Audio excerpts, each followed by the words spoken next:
श्रीगुरुभ्यो नमः। हरि ओम। जयति हरिरचिन्त्यः सर्वदेवैकवन्द्यः परमगुरुरभीष्टावाप्तिदः सज्जनानां निखिलगुणगणार्णो नित्यनिर्मुक्तदोषः सरसिजनयनोऽसौ श्रीपतिर्मानदोरः अशेषवाक्जाड्यमलापहन्त्री नवं नवं स्पष्टसुवाक्प्रदायिनी ममेह जिह्वाग्रसुरङ्गनर्तकी भवप्रसन्ना वदने च मे श्रीः व्याप्तिर्यस्य निजे निजेन महसा पक्षे सपक्षे स्थितिः व्यावृत्तिश्च विपक्षतोऽथ विषये शक्तिर्न वै बाधिते नैवास्ति प्रतिपक्षयुक्तिरतुलम् शुद्धं प्रमाणं समे भूयात् तत्त्वविनिर्णयाय भगवान् आनन्दतीर्थो मुनिः वाणिते करवाण्यम्बचरणो हृदि सर्वदा मद्वाक्यसरणिर्भूयात् श्रीमदाचार्यभावगा नमोऽस्तु तात्विका देवाः विष्णुभक्तिपरायणाः धर्ममार्गे प्रेरयन्तु भवन्तः सर्व एव हि यस्य कामधेनुर्नखा कामितार्थान् प्रयच्छति सेवेतं जययोगीन्द्रं कामबाणच्छिदं सदा मायातन्त्रावरारिस्मयमपनयतो मध्वसिद्धान्तनाम्नो नेत्राणीवत्रयोऽपि त्रिजगति गृहणेरिन्धते यत्र बन्धाः यद्वागद्वैतविद्याचलकुलकुलिशप्रौढिमाढौकते सह श्रेयो भूयो विदध्यात् सुमहितमहिमा सम्प्रति व्यासराजः चातुर्यैकाकृतिर्यश्चतुरधिकशतग्रन्थरत्नप्रणीता धूतारातिप्रबन्धस्फुटविदितचतुष्षष्टिविद्याविशेषः सोऽयं न श्रीसुरेन्द्रव्रतिवरतनयोद्वैतशैवासहिष्णुः पुष्णातु श्रीजयीन्द्रस्त्रिभुवनविदितः सर्वतन्त्रस्वतन्त्रः तपोविद्याविरक्त्यादिसद्गुणौघागरानघं वदिराजगुरून् वन्दे हयग्रीवदयाश्रयान् प्रणमत्कामधेनुं च भजत्सुरतरूपमं श्रीभागवतकृत्पादचिन्तामणिमुपास्महे मोकोऽपि यत्प्रसादेन मुकुन्दशयनायते राजराजायते रिक्तो राघवेन्द्रं तमाश्रये अस्मद्गुरुसमारम्भां टीकाकृत्पादमध्यगां श्रीमदाचार्यपर्यन्तां वन्दे गुरुपरम्परां पृथ्वीमण्डलमध्यस्थाः पूर्णबोधमतानुगाः वैष्णवा विष्णुहृदयाः तान् नमस्ते गुरून् मम आपादमौलिपर्यन्तं गुरूणामाकृतिं स्मरेत् तेन विघ्नाः प्रणश्यन्ति सिद्ध्यन्ति च मनोरथाः वैकुण्ठरामो यम्बग्रे स्वयमेव स्वपूजकं रघुप्रियाय योगीन्द्रं नौमि सज्ञानसिद्धये। श्रीगुरुभ्यो नमः। सुकृतं तिलमात्रतुल्यमीश क्रियते नैव मयैकवत्सरेऽपि अपि तु क्रियते सदाघपूगः प्रतियावं सकलेन्द्रियैर्मुकुन्द न शिरश्चलति शमे कदापि श्रुतिजानन्दभरेण सद्गुणानाम् अपि तु प्रभुबन्धुदुर्गुणानां श्रवणार्थं चलितं भवत्यशङ्खं श्रवणे श्रवणाय सत्कथाय नयते ते तव पुण्यकीर्तनस्य अपि तु व्यभिचारलोकवार्ता श्रवणायैव महादरं प्रयातः नवमाक्षियुगं प्रवर्तते श्री भगवच्छास्त्रकुलावलोकनाय अपि तु ध्रुवपालनर्तकीनां गणिकानां परिनर्तनादिदृष्टिः नहि नासिकया कदापि विष्णो पदपद्मार्पितपुष्पगन्धबुद्धिः कमलेश भवामि किन्तु ವಿಷ್ಣೋಶ್ಚರಣಾನರ್ಪಿತಪುಷ್ಪಗಂಧಬುದ್ಧಿಃ. ವಿಜೇಂದ್ರ ಸ್ವಾಮಿಗಳು ರಚನೆ ಮಾಡಿರುವ ಪಾಪ ವಿಮೋಚನ ಸ್ತೋತ್ರದ ಅನುವಾದ ನಿನ್ನೆ ಪ್ರಾರಂಭ ಆಗಿದೆ. ನಿನ್ನೆ ಒಂದು 5 ಶ್ಲೋಕಗಳ ಅನುವಾದವನ್ನು ಮಾಡಿದ್ದೇನೆ. ಒಟ್ಟಿನಲ್ಲಿ 28 ಶ್ಲೋಕಗಳು ಅದರಲ್ಲಿ ಇದ್ದದ್ದು. ಇವತ್ತು ಇನ್ನೂ ಕೆಲವು ಶ್ಲೋಕಗಳನ್ನು, ನಾಳೆ ಕೆಲವು ಶ್ಲೋಕಗಳನ್ನು ನೋಡೋಣ. ನಮ್ಮ ದೇಹವನ್ನ ಪರಮಾತ್ಮ ನಿರ್ಮಾಣ ಮಾಡುವಾಗ, ಕೊಡುವಾಗ ಈ ದೇಹದಿಂದ ಸಾಧನೆಯನ್ನ ಮಾಡಿಕೊಳ್ಬೇಕು ಅಂತ ಅವನ ಅಪೇಕ್ಷೆ. ದೇಹವನ್ನ ಕೊಟ್ಟು ಕಳಿಸುವಾಗ ಅದೇ ಅಪೇಕ್ಷೆಯಿಂದ ಸೃಷ್ಟಿ ಮಾಡಿ ಕಳಿಸಿದ್ದಾರೆ. ಬ್ರಹ್ಮಾವಬೋಧರಿಷಣಂ ಮುದಮಾಪದೇವಃ. ಇನ್ನೆಲ್ಲ ದೇಹಗಳನ್ನ ನಿರ್ಮಾಣ ಮಾಡಿದರೂ ಅವನಿಗೆ ಸಮಾಧಾನ ಆಗಲಿಲ್ಲ ದೇವರಿಗೆ ಅಂತ. ನಮ್ಮ ಭಾಷೆಯಲ್ಲಿ ನಾವು ಮಾತಾಡಬೇಕು, ಆದ್ರಿಂದ ಹಾಗೆ ಹೇಳ್ತೀವಿ. ದೇವರಿಗೆ ಅಸಮಾಧಾನ, ದುಃಖ, ಸಿಟ್ಟು ಅಂತ ಇರೋದಿಲ್ಲ. ನಮಗೆ ತಿಳಿ ಅನ್ನೋದಕ್ಕಾಗಿ ಆ ಭಾಷೆಯಲ್ಲಿ ಮಾತಾಡ್ತಾ ಇರ್ತೇವೆ. ದೇವರು ನೋಡಿದ ಎಲ್ಲ ತರಹದ ಶರೀರವನ್ನು ನಿರ್ಮಾಣ ಮಾಡಿದ. ಕೈ ಇರುವ, ಕಾಲಿರುವ, ಕೈ ಕಾಲಿಲ್ಲದೆ ಇರುವ, ಕಣ್ಣಿರುವ, ಕಣ್ಣಿಲ್ಲದೆ ಇರುವ, ಕಿವಿ ಇರುವ, ಕಿವಿ ಇಲ್ಲದೆ ಇರುವ ಎಲ್ಲಾ ಸೃಷ್ಟಿ ಮಾಡಿ ಮುಗಿಸಿದ ಮೇಲೆ ಅಷ್ಟು ಕೂಡಿಸಿ ಮೊದಲು ನಿರ್ಮಾಣ ಮಾಡಿದ. ಅದು ಮನುಷ್ಯ ದೇಹ. ಸಂತೋಷ ಆಯಿತು ಪರಮಾತ್ಮನಿಗೆ. ಯಾಕೆ ಅಂದ್ರೆ ಬ್ರಹ್ಮಾವಬೋಧ ವಿಷಣಂ, ಈ ದೇಹದಲ್ಲಿ ಮಾತ್ರ ನನ್ನ ತಿಳಿದುಕೊಳ್ಳುವ ಅವಕಾಶ ಇದೆ ಅಂತ ಸಂತೋಷಪಟ್ಟ. 10 ಇಂದ್ರಿಯಗಳನ್ನು ಕೊಟ್ಟ. ಎಲ್ಲಾ ಪ್ರಾಣಿಗಳಿಗೂ ಎಲ್ಲಾ ಇಂದ್ರಿಯಗಳಿಲ್ಲ, ಎಷ್ಟೋ ಇವೆ ಎಷ್ಟೋ ಇಲ್ಲ. 10 ಇಂದ್ರಿಯಗಳು, ಪ್ರಧಾನವಾಗಿ ಜ್ಞಾನೇಂದ್ರಿಯಗಳೈದು, ಕರ್ಮೇಂದ್ರಿಯಗಳೈದು, ಇದೆಲ್ಲಕ್ಕೂ ಮುಖ್ಯವಾಗಿ 11ನೇ ಇಂದ್ರಿಯ ಅಂತ ಕರೆಸಿಕೊಳ್ಳುವ ಮನಸ್ಸು. ಇಷ್ಟನ್ನ ಕೊಟ್ಟು ಕಳಿಸಿದ. ನೋಡಿದ ದೇವರು ಕಣ್ಣಿನಿಂದ ನನ್ನ ಪ್ರತಿಮೆಗಳನ್ನು ನೋಡ್ರಿ, ನನ್ನ ಗ್ರಂಥಗಳನ್ನು ನೋಡ್ರಿ ಅಂತ ತಿಳಿದುಕೊಂಡು ಹೇಳಿದ್ದಾನೆ. ನಾವು ಆ ಭಗವಂತನ ಪ್ರತಿಮಾ ಸುಂದರವಾದ ವಿಗ್ರಹವನ್ನ ಹಾಗೂ ಭಗವಂತನ ಶಾಸ್ತ್ರಗಳ ಅವಲೋಕನವನ್ನ ಬಿಟ್ಟು ಮಾಡ್ತೇವೆ, ಮಾಡೋದಿಲ್ಲ ಅಂತೇನಿಲ್ಲ. ಅವರು ಪ್ರೆಷರ್ ಹಾಕಿದಾಗ ಮಾಡ್ತಿರ್ತೇವೆ. ಯಾರು ಒತ್ತಡ ಹಾಕ್ಬೇಕು ನಮಗೆ. ಪ್ರವಚನಕ್ಕೆ ಬಂದಾಗ ಯಾರು ಸ್ವಾಮಿಗಳು ಹೇಳಬೇಕು, ಆಚಾರ್ಯ ಹೇಳಬೇಕು, ಮನೆಯಾಗಿದ್ದವ್ರು ಯಾರು ಅನ್ಬೇಕು. ಇನ್ನರ ಹೋಗ್ರಿ ಪಾಠಕ ಪ್ರವಚನಕ್ಕೆ ರಿಟೈರ್ಡ್ ಆಗಿರಲ್ಲ ಅಂತ ಹಿಂಗೆ ಅನ್ಬೇಕು. ಆವಾಗ ನೆನಪಾಗ್ತದೆ ಟೈರ್ಡ್ ಆಗಿವಿ ನಾವು ಅಂತ ತಿಳ್ಕೊಂಡು ಹೇಳಿ. ಪ್ರೆಷರ್ ಹಾಕಿದಾಗ ಓದ್ತೀವಿ, ಹೊರತಾಗಿ ನಾವೇ ಓದ್ಬೇಕು ಅಂತ ಇಟ್ಕೊಂಡ್ರಂಗಿಲ್ಲ, ನೋಡ್ಬೇಕು ಅಂತ ಇಟ್ಕೊಂಡ್ರಂಗಿಲ್ಲ. ಅದಕ್ಕೆ ಹೇಳಿದ್ರು ಕಣ್ಣುಗಳಿರೋದು ಭಗವಂತನ ಶಾಸ್ತ್ರಗಳ ಅವಲೋಕನ, ಭಗವಂತನ ಪ್ರತಿಮೆಗಳನ್ನು ನೋಡುವುದಕ್ಕೆ. ಭಾಗವತದಲ್ಲಿ ಹೇಳುವಾಗ ಯಾರ ಕಣ್ಣುಗಳು ಭಗವಂತನ ಪ್ರತಿಮೆಗಳ ದರ್ಶನವನ್ನ, ಕ್ಷೇತ್ರಗಳ ದರ್ಶನವನ್ನ, ಶಾಸ್ತ್ರಗಳ ದರ್ಶನವನ್ನ ಮಾಡೋದಿಲ್ಲ, ಬರಹಾಯಿತೇತೆ ನಯನೇ, ಅವ ಕಣ್ಣುಗಳು ಯಾವುದು ಅಂದ್ರೆ ನವಿಲುಗರಿಗೆ ಒಂದು ಕಣ್ಣು ಅಂತ ಇರ್ತದೆ. ನವಿಲುಗರಿಗೆ ಕಣ್ಣಿನಂತೆ ಇರ್ತದೆ. ಆ ಕಣ್ಣಿಗೂ ನಮ್ಮ ಕಣ್ಣಿಗೂ ವ್ಯತ್ಯಾಸ ಏನಿಲ್ವಂತೆ. ಅಂದ್ರೆ ಇದು ನಿಮ್ ಕಣ್ಣು ಬ್ಯಾರೆ, ಅವ್ರ ಕಣ್ಣು ಬ್ಯಾರೆ ಅಂತ ಹೇಳಿಕ್ಕೆ ಏನಿಲ್ಲ, ವೈಲಕ್ಷಣ್ಯ ಅದ, ಏನಿಲ್ಲೇ ಇಲ್ಲ. ಯಾಕಂದ್ರೆ ಅದು ಏನ್ ಮಾಡ್ಲಾರ್ದು ಕೂತಿರ್ತದೆ, ಇದು ಏನ್ ಮಾಡ್ಲಾರ್ದು ಕೂತಿರ್ತದೆ. ಆದ್ದರಿಂದ ಕಣ್ಣಲ್ಲ ನವಿಲುಗರಿಯ ಕಣ್ಣು ಅಂತ ತಿಳಿದುಕೊಂಡು ಬೈತಾರೆ ಭಾಗವತದಲ್ಲಿ. ಹಾಗಾಗಿ ಕಣ್ಣು. ಇನ್ನು ಮೂಗು, ಮೂಗು ಎಂಥದ್ದಿರಬೇಕು, ಏನ್ ಮಾಡಬೇಕು ಅಂತ ಕೇಳಿದ್ರೆ, ನಹಿನಾಸಿಕಯ ಕದಾಪಿ ವಿಷ್ಣೋಶ್ಚರಣಾರ್ಪಿತ ಪದಪದ್ಮಾರ್ಪಿತ ಪದ್ಮಗಂಧ ಬುದ್ಧಿ. ಪದಪದ್ಮ, ದೇವರ ಪಾದ ಕಮಲಗಳಿಗೆ ಹೂಗಳನ್ನ ಏರಿಸಿ ಆ ಹೂಗಳನ್ನು ನಿರ್ಮಾಲ್ಯವಾಯಿತು ಅಂತ ತಿಳಿದುಕೊಂಡು ನಾವು ಆಘ್ರಾಣಿಸಬೇಕಾಗಿದ್ದು ಈ ಮೂಗಿನ ಕರ್ತವ್ಯ.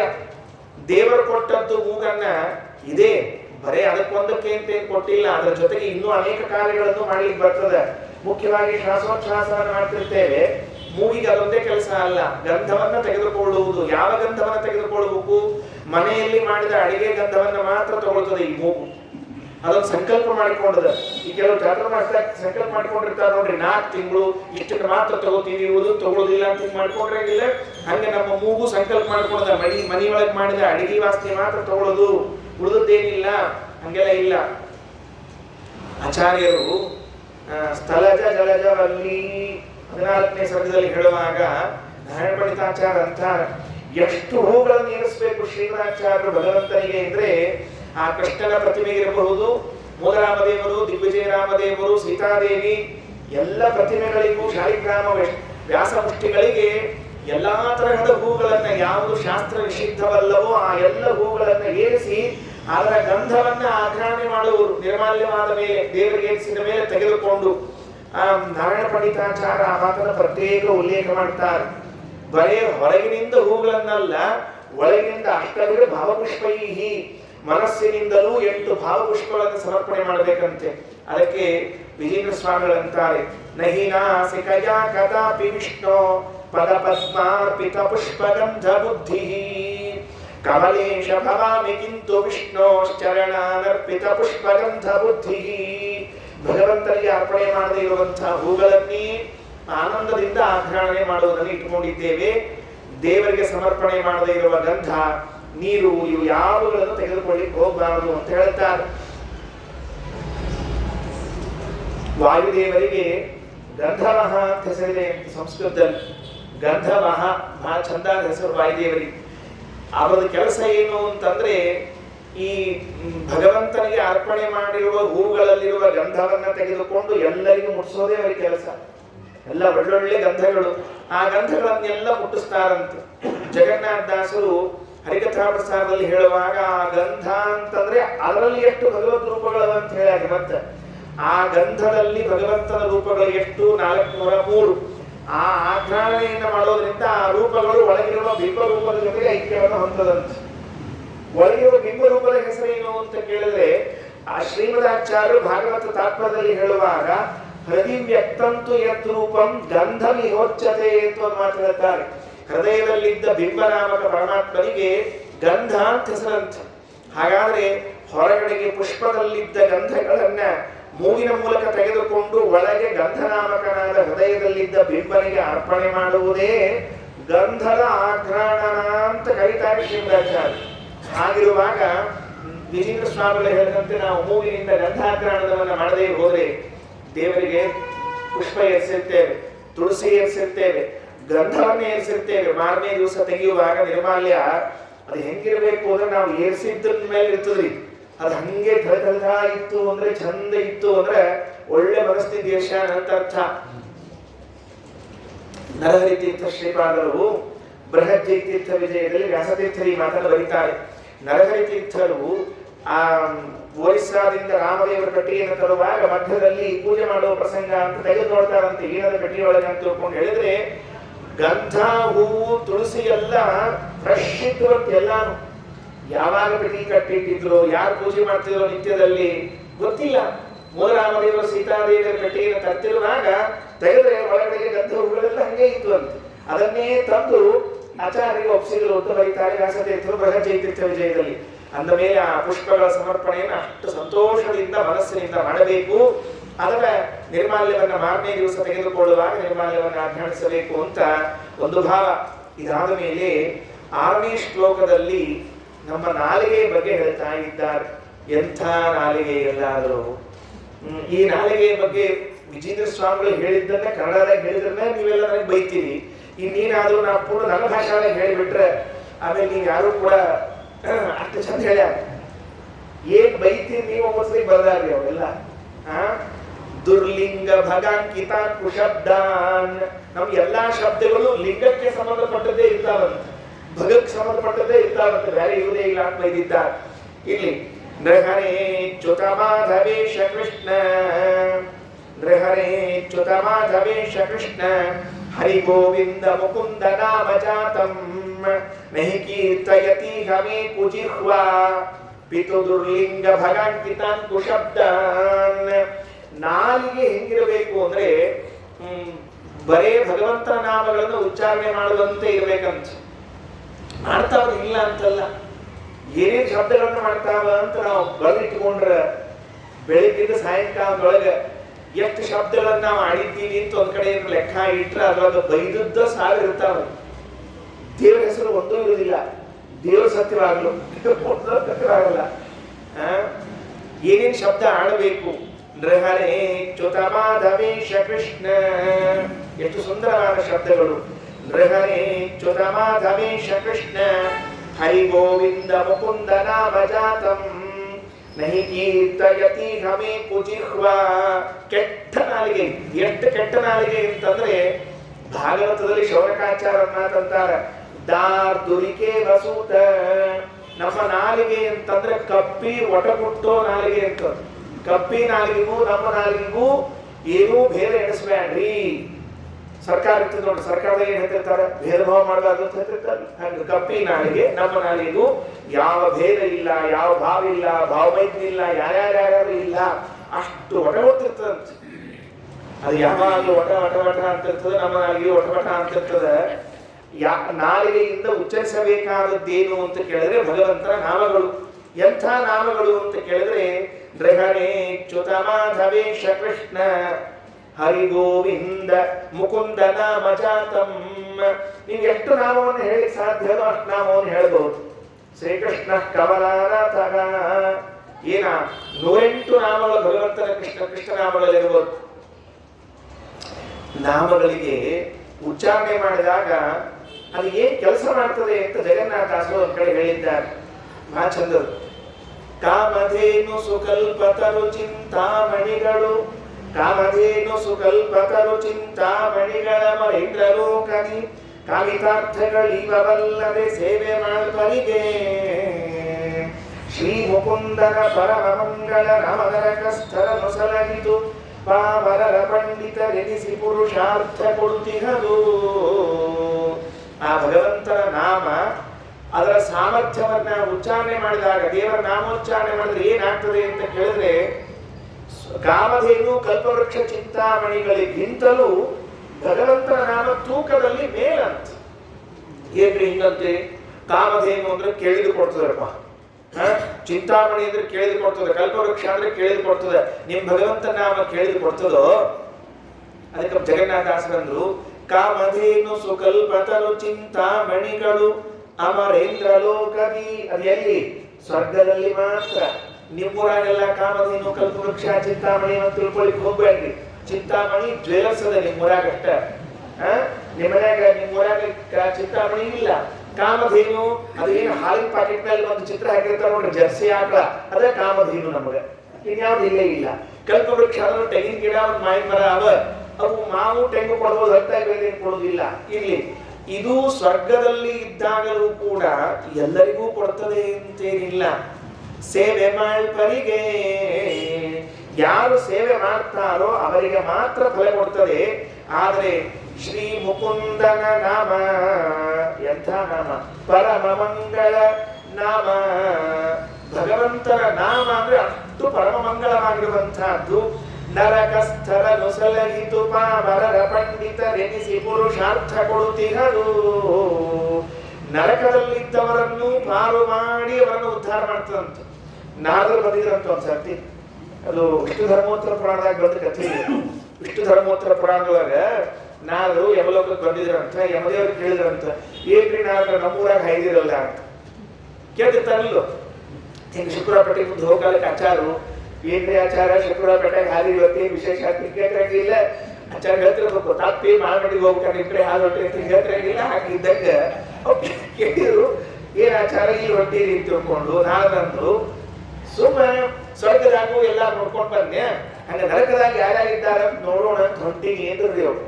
ಅವ್ರು ಹೋದ್ರು, ನೋಡ್ತಾರ ಒಂದ್ ಯಾವ್ದೋ ಕಳ್ತನ ಮಾಡಿತ್ತು, ಹೊರತಾ ತೆಲಿಕತ್ತಿತ್ತು. ಒಂದ್ ಯಾವ್ದೋ ಸುಳ್ಳು ಹೇಳಿತ್ತು, ಅವ್ರು ಹೊರತಾ ತೆಲಿಕತ್ತಿತ್ತು. ಇನ್ನೊಂದು ಯಾವ್ದೋ ಬೈದಿತ್ತು, ಅವ್ರು ಹೊರತಾ ತೆಲಿಕತ್ತಿತ್ತು. ಕೆಲವ್ರನ್ನ ಎಣ್ಣೆ ಬಾಂಡೆ ಹಾಕಿ ಕರಿಲಿಕತ್ತಿದ್ರಂತ, ಕೆಲವ್ರನ್ನ ಕುದಿಸ್ಲಿಕತ್ತಿದ್ರಂತ. ನರಕದಾಗ ಏನಾಗ್ತಿರ್ತಾವಂತ ಪಿನ್ ಟು ಪಿನ್ ಡೀಟೇಲ್ ಹೇಳಿಕ್ ಹೋಗ್ಬಾರ್ದು. ಹಂಗ ಹೇಳಿದ್ರೆ ಪ್ರವಚನ ಬರೋ ಜನ ಕಲಿಬೇಕಾಗ್ತಿರ್ತಾರೆ. ಅದಕ್ಕೆ ನಾವು ಭಾಗವತ ಸತೇಕ ಪಂಚಮ ಸ್ಕಂದ ಅದ ಇಲ್ಲೋ ಅನ್ನೋದು ಹೇಳಿರ್ತೀವಿ. ಅವಾಗ ಕೊನಿ ಪೇಜ್ ಅಂತೂ ತಿರುಗಿಸ್ಬಿಟ್ಟಿರ್ತೀವಿ ಅಂತ ತಿಳ್ಕೊಂಡು. ಯಾಕಂದ್ರೆ ನರಕದ ವಿಶೇಷ ವರ್ಣನ ಅದ. ಮನ್ಯಾಗ ನಾಯಿ ಸಾಕೊಂಡು ಪ್ರೀತಿಯಿಂದ ಅದಕ್ಕೆ ಬಾಚ್ಕೋತ್ ಕೂತಿರ್ತಾರ ನೋಡ್ರಿ, ಅವರೆಲ್ಲ ಎಲ್ಲೆಲ್ಲಿರ್ತಾರ ಅಂತ ಅಲ್ಲಿ ಹೇಳ್ಯಾರ ಅವರು. ಅದಕ್ಕೆ ಆ ನರಕಕ್ಕೆ ಹೋದ್ರು. ಮತ್ತ ಅವ್ರು ತಮ್ಮ ಬಾಯಿಂದ ಸಹಜವಾಗಿ ನಾಗರ ಬಾಯಿಂದ ಬರುವಂತೆ ಹರೇ ಚ್ಯುತಮಾಧವೇಶ ಕೃಷ್ಣ ಕೃಷ್ಣ ನಾರಾಯಣ ಮುಕುಂದ ಸ್ಮರಣೆ ಮಾಡಿಬಿಟ್ರಿ. ಅವು ಮಾಡಿದ್ದ ತಡ ನರಕದಾಗಿ ಇವು ಯಾವ್ಯಾವ ಒದ್ದಾಡ್ಲಿಕ್ಕೆ ನೋಡ್ರಿ, ಪಟ ಪಟ ಎದ್ದು ಹಾರ್ಕೋತ ಹೋಗ್ಬಿಟ್ರು. ಇವು ಒಂದು ಕಲ್ಲು ತಗೊಂಡು ಗಿಡಕ್ಕೆ ಹೋದ ಕೂಡಲೇ ಹತ್ತು ಹಕ್ಕಿ ಹಾರಿ ಹೋಗ್ತಾವಿಲ್ಲ, ಹಂಗ ಒಂದ ನಾಮೋಚ್ಚಾರಣೆ ಮಾಡಿದ ಕೂಡಲೇ ನರಕದಲ್ಲಿದ್ದ ಎಲ್ಲಾ ಪಾಪಿಗಳು ಹಾರಿ ಹೋಗ್ಬಿಟ್ರಂತ. ಯಮದೇವರಿಗೆ ಸುದ್ದಿ ಬಂತ್ರಿ, ಒಂದ್ 20 ಮಂದಿ ಇವತ್ತು ಬಿಡುಗಡೆ ಮಾಡಿದ್ವಿ ಅಂತ ತಿಳ್ಕೊಂಡು. ಹಾಗೆ ಆಯ್ತು, ಅಲ್ಲೋ ಇವತ್ತೇನ್ ಡೇಟ್ ಇಲ್ಲ ಸುಳ್ಳಿ, ಇವತ್ತು ಯಾಕೆ ಯಾರು ಹೋಗಿ ಬಿಟ್ರು ಅವ್ರನ್ನ ಅಂತ. ನಮ್ದೊಳಗೆ ಇದ್ದಿದ್ದಿಲ್ಲ ಸ್ವಾಮಿ, ಅವ್ರು ನಾರದ್ರು ಬಂದ್ರಲ್ಲ ನಾರಾಯಣ ಅಂತ ಹೋಗಿದ್ರು, ಹೋಗ್ಬಿಟ್ರಿ ಎಲ್ಲಾರು ಹಾರ್ಕೊಂಡು ಅಂತ. ಆ ಆಚಾರ ಬಂದು ಹೊರಗೆ ಕರ್ಕೊಂಬರ್ರಿ, ಹೊರಗೆ ಅವ್ರು ಹೊರಗೆ ಕರ್ಕೊಂಬರ್ರಿ. ಯಾಕಂದ್ರೆ ಹಿಂಗೆ ಅಲ್ಕೋದು ತರ್ಕತ್ತು ಬಡ್ಯಾಡಿ ಬಿಟ್ರು ಅಂದ್ರೆ ನರಕ ಕೂಡ ಖಾಲಿ ಆದ್ರೆ ನಮ್ಗೆ ನಾಳೆ ಬ್ರಹ್ಮ ಸಂಬಳ ಕೊಡೋದಿಲ್ರಿ, ಕೆಲಸ ಇಲ್ಲ, ನಿಮ್ಗೆ ಸಂಬಳ ಕೊಡ್ಬೇಕಂತ ಕೇಳ್ತಾರ ಅವ್ರು. ಕಾಮಧೇನು ಸುಕಲ್ಪತರು ಚಿಂತಾಮಣಿಗಳ ಮನೇಂದ್ರಲೋಕದಿ ಕಾಮಿತಾರ್ಥಗಳಿವಲ್ಲದೆ ಸೇವೆ ಮಾಡ್ಪರಿಗೆ ಶ್ರೀ ಮುಕುಂದನ ಪರಮ ಮಂಗಳ ನಾಮದರಕಸ್ಥರನು ಸಲಹಿತು ಪಾಮರರ ಪಂಡಿತರೆನಿಸಿ ಪುರುಷಾರ್ಥ ಕೊಡುತ್ತಿಹರು ನೃಹರೇಚ್ಯುತ ಮಾಧವೇಶ ಕೃಷ್ಣ ಹರಿ ಗೋವಿಂದ ಮುಕುಂದ ನಾಮ ಜಾತಂ ನಹಿ ಕೀರ್ತಯತಿ ಗಮೇ ಕುಜಿಹ್ವಾ ಪಿತು ದುರ್ಲಿಂಗ ಭಗಂಕಿತಾಂಕುಶಬ್ದಾನ್. ಯಮದೇವರನ್ನ ಯಮಭಟ್ರು ಕೇಳಿದ್ರಂತ ಒಂದ್ಸರ್ತಿ, ಯಮಭಟ್ರಿಗೂ ಯಮದೇವರಿಗೂ ಮಾತಾಡ್ತಾರೆ. ಅವಾಗ ಅವರು ಫ್ರೀ ಇದ್ದಾಗ ಮಾತಾಡ್ತಿರ್ತಾರೆ. ಆಫೀಸ್ ಒಳಗೆ ವರ್ಕರ್ಸ್ ಬಾಸ್ ಅಂತ ಇಬ್ಬರು ಮಾತಾಡ್ಕೊಂಡು ಕೂತಿರ್ತಾರೆ ನೋಡ್ರಿ.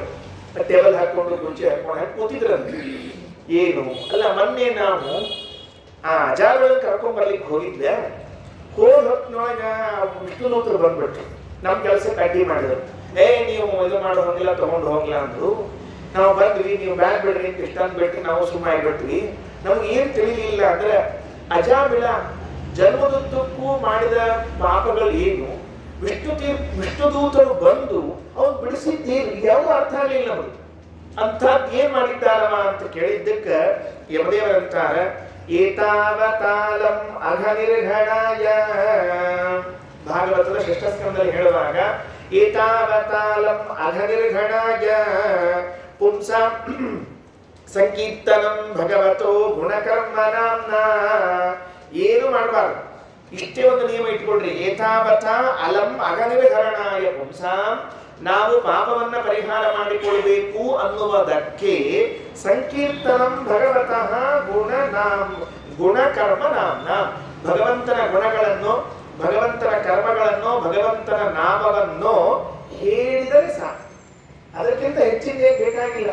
ಅಥವಾ ಹೆಚ್ಚಿನ ಹೇಳಿದ್ರು ನಾವು ಮಾಡ್ಲಿಕ್ಕೆ ತಯಾರಿಲ್ಲ. ನಮಗ ಅಷ್ಟು ಔದಾರ್ಯ ಇಲ್ಲ ಮಾಡಬೇಕು ಅನ್ನೋ ಅಷ್ಟು ಮುಂದದ. ಅಲ್ಲೇ ಹೇಳ್ತಾರೆ ಅವರು, ಈ ವಿಜಯ ಸ್ವಾಮಿ ಹೇಳ್ತಾರೆ, ನಾ ಮಾಡಿದ ಪಾಪಕ್ಕೆ ನನಗ ನರಕ ಫಲ ಅಂತಂದ್ರೆ ಸಂತೋಷ ಪಡ್ತೀನಿ ಅಂತ ಹೇಳ್ತಾರೆ. ಯಾಕಂದ್ರೆ ಆಕ್ಚುಲಿ ನಾವು ನೋಡಿದ್ರೆ ಅಂಧಂತ ಮನಸ್ಸಿಗೆ ಕರ್ಕೊಂಡು ಹೋಗ್ಬೇಕಾಗಿತ್ತು ಮುಂದೆ. ಏನೋ ದೇವ ದಯಾ ಮಾಡಿ ನರಕಕ್ಕೆ ಹಾಕಿರ್ತೀನಿ ಅಂತಾರಲ್ಲ, ಅಷ್ಟು ಹೇಳ್ಯಾರ್ರಿ ಅವರು.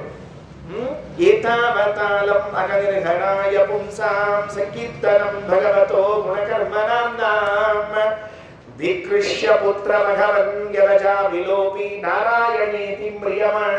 ಸಾಯೋ ಕಾಲದಲ್ಲಿ ಒಂದ್ಸರ್ತಿ ನಾರಾಯಣ ಅಂತ ಒದರಿದ್ ನೋಡ್ರಿ, ಅದರದೇ ಒಂದು ಫಲ. ಏನ್ ಬೇಕಾಗಿಲ್ಲ. ಬ್ರಹ್ಮದೇವರು ದೇವಕಿ ದೇವಿ ಹೇಳಿದ್ರಂತ ಜೈಲ್ನ್ಯಾಗ, ಶೃಣ್ವನ್ ಗೃಣನ್ ಸಂಸ್ಮರಯಂಶ್ಚ ಚಿಂತಯನ್ ನಾಮಾನಿ ರೂಪಾಣಿ ಚ ಮಂಗಲಾನಿ ತೇ ಕ್ರಿಯಾಸು ಯಸ್ತ್ವಚ್ಚರಣಾರವಿಂದಯೋಃ ಆವಿಷ್ಟ ಚಿತ್ತಃ ನಭವಾಯ ಕಲ್ಪತೆ. ಅಮ್ಮ ಏನ್ ಚಿಂತೆ ಮಾಡಬೇಡ, ಈ ನಾರಾಯಣ ಅಂತ ನಾಮ ಇದೆಯಲ್ಲ, ಭಗವಂತನ ನಾಮಗಳಿವೆ ಅಲ್ಲ, ಅದನ್ನ ಹೇಳಿದ್ರೆ ಸಾಕು. ಶೃಣ್ವನ್ ಗೃಣನ್ ಸಂಸ್ಮರಯಂಶ್ಚ ಚಿಂತಯನ್ ನಾಮಾನಿ ರೂಪಾಣಿ ಚ ಮಂಗಲಾನಿ ತೇ. ಪರಮ ಮಂಗಳವಾದ ನಾಮ, ಅದನ್ನು ಹೇಳುವುದರಿಂದಲೇನೆ ನಮ್ಮ ಪಾಪಗಳೆಲ್ಲವೂ ಪರಿಹಾರವಾಗುತ್ತದೆ. ಅದಕ್ಕೆ ವಿಜೇಂದ್ರ ಸ್ವಾಮಿಗಳು ಅದೇ ಮಾತನ್ನು ತಿಳಿಸಿಕೊಟ್ಟಿದ್ದಾರೆ. ನೃಹರೇಚ್ಯುತ ಮಾಧವೇಶ ಕೃಷ್ಣ ಹರಿ ಗೋವಿಂದ ಮುಕುಂದ ನಾಮ ಜಾತಂ ನಹಿ ಕೀರ್ತಯತಿ ಹಮೇ ಕುಜಿಹ್ವಾ. ಈ ನಾಲ್ಕು ಇಷ್ಟು ಕೆಟ್ಟದ ಅಂದ್ರೆ ಅದನ್ನ ಹೇಳಿ ತಯಾರಾಗುತ್ತಂತ. ಒಟ್ಟು ನಾವು ಮತ್ತೆ ಏನ್ ಹೇಳ್ತದ ಅಂತಂದ್ರೆ ಅಪಿತು ದುರ್ಲಿಂಗ ಭಗ ಅಂಕಿತಾನ್ ಕುಶಬ್ದಾನ್. ಅಶ್ಲೀಲವಾದ ಶಬ್ದಗಳು ಯಾವುದನ್ನ ಮೈಲಿಗೆಯಲ್ಲಿದ್ದಾಗಲೂ ಹೇಳಬಾರದು, ಅದನ್ನ ಮಡಿಯಲ್ಲಿ ಇದ್ದಾಗ ಹೇಳುವಂತಹದ್ದು ನಾವೇ ನಮ್ದು. ಮಡಿಲಿದ್ದಾಗ ಬೈತಿರ್ತಾರೆ ನೋಡ್ಬೇಕು, ಒಂದು ಬೈತಾರ ಎಷ್ಟು ಸರ್ತಿ ಸ್ನಾನ ಮಾಡ್ಬೇಕು ಹೇಳ್ರಿ, ಹೆಂಗ್ ಬೈದವ್ರು. ಯಾರ್ಯಾರ ಮಡಿಲಿದ್ದಾಗ ಏನೇನ್ ಶಬ್ದಗಳನ್ನು ಬೈಬಾರ್ದು, ಬೈದಿದ್ದಾಗ ಉತ್ತರ ಸ್ನಾನ ಆಗ್ಬೇಕ್ರಿ. ಮಡಿಲಿದ್ದಾಗ ಸಿಟ್ಟಿಗೆದ್ರ ಸ್ನಾನಕ್ಕೆ ಹೋಗ್ಬೇಕು ಹೊಳ್ಳಿ ಅಂತದ್ರಿ. ಮೈಲಿ ಯಾಕೆ ಅಂತ ಸಿಟ್ಟಿಗೆದ್ರ ಅವಾಗ ಸಿಟ್ಟಿಗೆತ್ತಿರ್ತಾರೆ. ಮಕ್ಕಳ ಮೇಲೆ ಅವಾಗ ಪ್ರಸಾದ, ಗಂಧದ ಕೊಂಡು, ಘಂಟಿ, ಹಲಿಯಾರ್ತಿ, ನೀಲಾಂಜನ. ಇವತ್ತೇನ್ರ ಮನ್ಯಾಗ ಘಂಟಿ, ಜಾಗಂಟಿ, ನೀರ್ಯಾಗಿ ಸೊಟ್ಪಟ್ಟು ಆಗ್ಯಾವಂದ್ರೆ ಅವೆಲ್ಲ ಮಕ್ಕಳ ಮೇಲೆ ಕೊಟ್ಟ ಪರಮ ಪ್ರಸಾದಗಳು ತರ್ತಾರೆ, ಬೇರೆ ಏನಿಲ್ಲ. ವಾಯುಸ್ತುತಿ ತಪ್ಪಂದ್ರಿ. ದ್ವಾದಶಿ ಬೆಳಿಗ್ಗೆ ನನಗೆ ಇನ್ನೂ ನೆನಪದ. ದ್ವಾದಶಿ ಬೆಳಿಗ್ಗೆ ವಾಯುಸ್ತುತಿ ನಮ್ಮಪ್ಪ ಪೂಜಾ ಮಾಡಿದ್ರೆ ನಾನು ಅಲ್ಲಿಗತ್ತಿದ್ದೆ. ಅಲ್ಲಿಗೆ ಟನ್ನಂದ್ರು ಇಲ್ಲಿ ಬಂದು ಬಿದ್ದದ್ರಿ. ಇಲ್ಲಿ ಹೇಳ್ತೀನಿ, ಹೊತ್ಕೊಳ್ಳೋದ್ರ ಹೊತ್ಕೊಂಡಿದ್ದೆ, ಸಿಕ್ಕೊಂಡು ಅದಕ್ಕೆ ಸಿಕ್ಕೊಂಡು ಒಳಗೆ ರಕ್ತ ಸುಲಿಗತ್ತು. ಪಚ್ಚ ಸಿಕ್ಕಾಕೊಂಡ್ಬಿಡ್ತೀವಿ ಕೈ ಒಳಗೆ. ಇರ್ಲಿ, ಅದ್ರ ತಿಂಗಳು ಉಳ್ಕೊಂಡದ. ಇವತ್ತು ವಾಯುಸ್ತುತಿ ತಪ್ಪಿಲ್ಲ ಆ ವಿಷಯ ಬೇರೆ, ಯಾಕಂದ್ರೆ ಶಬ್ದ ತಪ್ಪಬೇಕಾದ್ರೆ ನೆನಪಾಗ್ತಿರ್ತದೆ ಈ ವಿಧದ ಹರಿಯಾತಿ ತಿಳ್ಕೊಂಡೇಳಿ. ಹಾಗಾಗಿ ಮಡಿಯಲ್ಲಿರುವಾಗ ಕೆಟ್ಟ ಕೆಟ್ಟ ಶಬ್ದಗಳನ್ನು, ಮಡಿಯಲ್ಲೆಲ್ಲ ಒಟ್ಟಾರೆ ಯಾವ ಕಾಲಕ್ಕೂ ಆ ತರಹದ ಶಬ್ದಗಳನ್ನು ಬಳಸಬಾರದು. ಬಳಸು ಎಂಥ ಶಬ್ದಗಳು, ಅಶ್ಲೀಲವಾದ ಲಿಂಗ ಭಗ ಇವುಗಳಿಂದ ಕೂಡಿದ ಶಬ್ದಗಳನ್ನೇ ಬಳಸ್ತೀವಂತೆ. ನೋಡ್ರಿ, ನಮ್ಮ ಉತ್ತರ ಕರ್ನಾಟಕದಂತೂ ಸರಳ ಅಷ್ಟಾಪುಪ್ಪ ಇದ್ದಂಗ್ರಿ.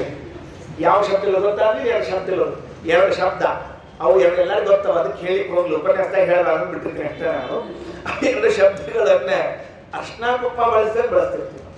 ಗಾಡಿಗಳು ಹೊಂಟಾಗ, ಸಾಲನೆ ನಿಂತಾಗ, ಬಸ್ ಹತ್ತೋ ಕಾಲಕ್ಕೆ, ಕಿಡಿಕ್ಯಾಗ ಕೂತಾಗ ಎಲ್ಲರಿಗೂ ಹಂಗ ಭೇದ ಭಾವದಿಂದ ಎಲ್ಲರಿಗೂ ಬಳಸ್ಕೊಂಡು ಹೋಗ್ತಿರ್ತೀವಿ. ಅದಕ್ಕೆ ಖುಷಿ ಸ್ವಾಮಿ ಅಂತಾರ, ಏನ್ ನಾಳೆಗೋ ಎಲ್ಲರೂ ನಿಂದು ಬಳಸಬಾರ್ದವನ್ನ. ನಗರೇ ಚ್ಯುತ ಮಾಧವೇಶ ಕೃಷ್ಣ ಹರಿ ಗೋವಿಂದ ಮುಕುಂದ ನಾಮ ಜಾತಂ ನಹಿ ಕೀರ್ತಯತಿ ಹಮೇ ಕುಜಿಹ್ವಾ ಪಿತು ದುರ್ಲಿಂಗ ಭಗಂಕಿತಾಂಕು ಶಬ್ದಾನ್. ಮುಂದೆ ಕೈಗಳು, ಈ ಕೈಗಳ ಬಗ್ಗೆ ಹೇಳ್ತಾ ಇದ್ದಾರೆ. ಈ ಕೈ ಕಾಲು ಎಲ್ಲ ಒಟ್ಟಿಗೆ ಹೇಳಿದ ಮೇಲೆ ಭಾಗವತದ ಶ್ಲೋಕಗಳನ್ನು ಕೆಲವು ಹೇಳಬೇಕು. ಇವೆಲ್ಲವೂ ವಿಜೇಂದ್ರ ಸ್ವಾಮಿಗಳಿಗೆ ಭಾಗವತ ಶ್ಲೋಕದ್ದೇ ಮುಖ್ಯವಾಗಿ ಬಂದಿರುವಂತಹದ್ದಾಗಿದೆ. ಅದಕ್ಕೆ ಆ ಭಾಗವತ ಶ್ಲೋಕದ ಅನುಸಂಧಾನದ ಹಿನ್ನೆಲೆಯಲ್ಲಿ ಬರೆದಿದ್ದಾರೆ. ಎರಡು ಕಡೆ ಬಂದಿವೆ. ಒಂದು ಅಂಬರೀಷ ಚಕ್ರವರ್ತಿಯ ಕಥೆಯನ್ನು ಹೇಳುವಾಗ, ಇನ್ನೊಂದು ಶೌನಕರು ಹೇಳುವಂತಹ ಸಂದರ್ಭದಲ್ಲಿ ಬಂದದ್ದು. ಅದನ್ನೇ ಇಲ್ಲಿ ಹೇಳ್ತಾರೆ. ಕೈಗಳಿಂದ ಕೆಲಸ ಏನು, ಸಾಧನೆ ಏನು ಕೈಗಳಿಗೆ? ತವ ಮಂದಿರ ಮಾರ್ಜನಾದಿ ಸೇವಾಂ ನ ಕರೋಮಿ ಕುರುತಃ ಕದಾಪಿ ಭಕ್ತ್ಯ ಅಪಿತೂರು ಗುಣಾರ್ಯ ದುಷ್ಟ ವಸ್ತು ಗ್ರಹಣಾಯೈವ ಯತೇತ ಇಂದಿರೇಶ. ತವ ಮಂದಿರ ಮಾರ್ಜನಾದಿಷು, ನಮ್ಮ ಕೈಗಳಿರೋದು ಭಗವಂತನ ಮಂದಿರದ ಮಾರ್ಜನೆಯನ್ನ ಮಾಡಬೇಕು. ಬರೇ ಮಾರ್ಜನ ಒಂದೇ ಹೇಳಿಲ್ಲ, ಪೂಜೆಯಿಂದ ಪ್ರಾರಂಭ ಮಾಡಿಕೊಂಡು ದೇವರ ಮನೆ ಕಸ ಬಳ್ಕೊಳ್ಳೋದು, ರಂಗೋಲಿ ಹಾಕೊಳ್ಳೋದು. ಅಂಬರೀಷ ಮಹಾರಾಜನ ಹೆಂಡತಿಗೂ ಒಂದು ಜಗಳ ಇತ್ತಂತ. ಆಚಾರ, ಇದು ನಿಮಗೆ ಯಾವಾಗ ಗೊತ್ತಾದ? ಅವ್ರ ಗಂಡ ಹೆಂಡತಿ ಜಗಳ ಆಡ್ತಾರ ಅಂತ ತಿಳ್ಕೊಂಡು ಹೇಳಿ ನೋಡ್ರಿ. ಕೆಲವು ಜಗಳಗಳೆಲ್ಲ ಆಚಾರಿ ಮಾತ್ರ ಗೊತ್ತಿರ್ತಾವ, ಉಳಿದವ್ರಿಗೆ ಯಾರಿಗೂ ಗೊತ್ತಿರಂಗಿಲ್ಲ. ಆಚಾರ ಸರ್ವಾಂತರ್ಯಾಮಿ ಇದ್ದಾಗ ಯಾರ್ಯಾರ ಜಗಳ ಎಲ್ಲೆಲ್ಲ ಬಂದು ಗೊತ್ತಿರ್ತಾವ. ಏನ್ ಜಗಳ ಅಂಬರೀಷ ಮಹಾರಾಜನಿಗೆ ಹೆಂಡತಿಗೆ ಅಂತಂದ್ರೆ, ನೋಡು, ನೀ ಇಡೀ ಮನಿ ಕಸ ಬಳಿ ಬೇಡ ಅಂದಿಲ್ಲ, ದೇವರ ಮನಿ ಕಸ ಮಾತ್ರ ನೀ ಬಳಿ ಹೋಗಿಲ್ಲ, ನೆನಪಿಟ್ಕೊಂಡ್ಬಿಡು. ಅಲ್ರಿ, ಇಡೀ ಮನಿನ ಬಳಿಲಿಕ್ಕೆ ಕೊಟ್ಟಿರಂತ, ದೇವ್ರ ಮನಿ ನಿಮಗೆ ಹೋಗ್ಬೇಕಾಗಿದೆ ಅಂದ್ರೆ ಅದು ನನಗೆ ಬಳಿಬೇಕಾದದ್ದು, ಇನ್ಯಾರಿಗೂ ಬಳಿಲಿಕ್ಕೆ ಬಿಡಂಗಿಲ್ಲ ನಾನು ಅಂತ ತಿಳ್ಕೊಂಡು ಹೇಳಿ ಆ ಪುಣ್ಯಾತ್ಮ ತಾನೇ ಬಳಿಬೇಕಂತ. ಕರೋ ಹರೇರ್ ಮಂದಿರ ಮಾರ್ಜನಾದಿಷು ಶ್ರುತಿಂ ಚಕಾರಾಚ್ಯುತ ಸತ್ಕಥೋದಗೆ. ಅಂಬರೀಷ ಮಹಾರಾಜ ಸಪ್ತದ್ವೀಪವತಿ ಮಹಿ 7 ದ್ವೀಪಗಳಿಂದ ಕೂಡಿದ ಈ ಭೂಮಿಯನ್ನ ಆಳ್ತಾ ಇದ್ರು. ದೇವರ ಮನೆಯ ಕಸವನ್ನ ತಾನೇ ಬಳೆದುಕೊಳ್ತಿದ್ದಂತೆ, ಸ್ವಚ್ಛ ಮಾಡಿಕೊಳ್ತಿದ್ದಂತೆ. ನಾವು ಹಿರಿಯ ನಮ್ಮ ಗುರುಗಳ ಬಾಯಿಂದ ಕೇಳಿದ್ದು, ಸತ್ಯಧ್ಯಾನ ತೀರ್ಥ ಶ್ರೀಪಾದ ಎಲ್ಲರೂ ಎಡವಲ್ ಸೇವಕರೆಲ್ಲ ಮಂಟಪ ಹಾಕಿ ಎಲ್ಲ ಮಾಡಿ ಸ್ವಚ್ಛ ಮಾಡಿ ಇಟ್ಟು ಹೋಗ್ಬೇಕು. ತಾವು ಸತ್ಯಧ್ಯಾನ ತೀರ್ಥ ಶ್ರೀಪಾದಗಳು ಪೂಜೆ ಕೂಡುವಾಗ ಶಿಷ್ಯರ ಕಡೆಯಿಂದ ರಂಗವಲ್ಲಿಯನ್ನು ತರಿಸಿ ತಾವೇ ರಾಮದೇವರ ಮಂಟಪದಲ್ಲಿ ಒಂದು ರಂಗವಲ್ಲಿ ಎಳ್ಕೊಂಡು ಪೂಜೆ ಕೊಡ್ಬೇಕಂತ. ಯಾಕ ನೀವೆಲ್ಲ ಮಾಡಿಬಿಟ್ಟಿರಿ, ನಮ್ದೇನು ಕೇಳ್ಬೇಕಂತ ಸ್ವಾಮಿಗಳು. ನಾ ಸೇವೆ ಮಾಡಬೇಕಲ್ಲ, ಹಾಗಾದ್ರೆ ಆ ಸೇವೆ ಮಾಡಬೇಕು ಅಂತ ಆದ್ರೆ ರಂಗವಲ್ಲಿಯನ್ನಾದ್ರೂ ನಾನು ಹಾಕಬೇಕು ಅಂತ.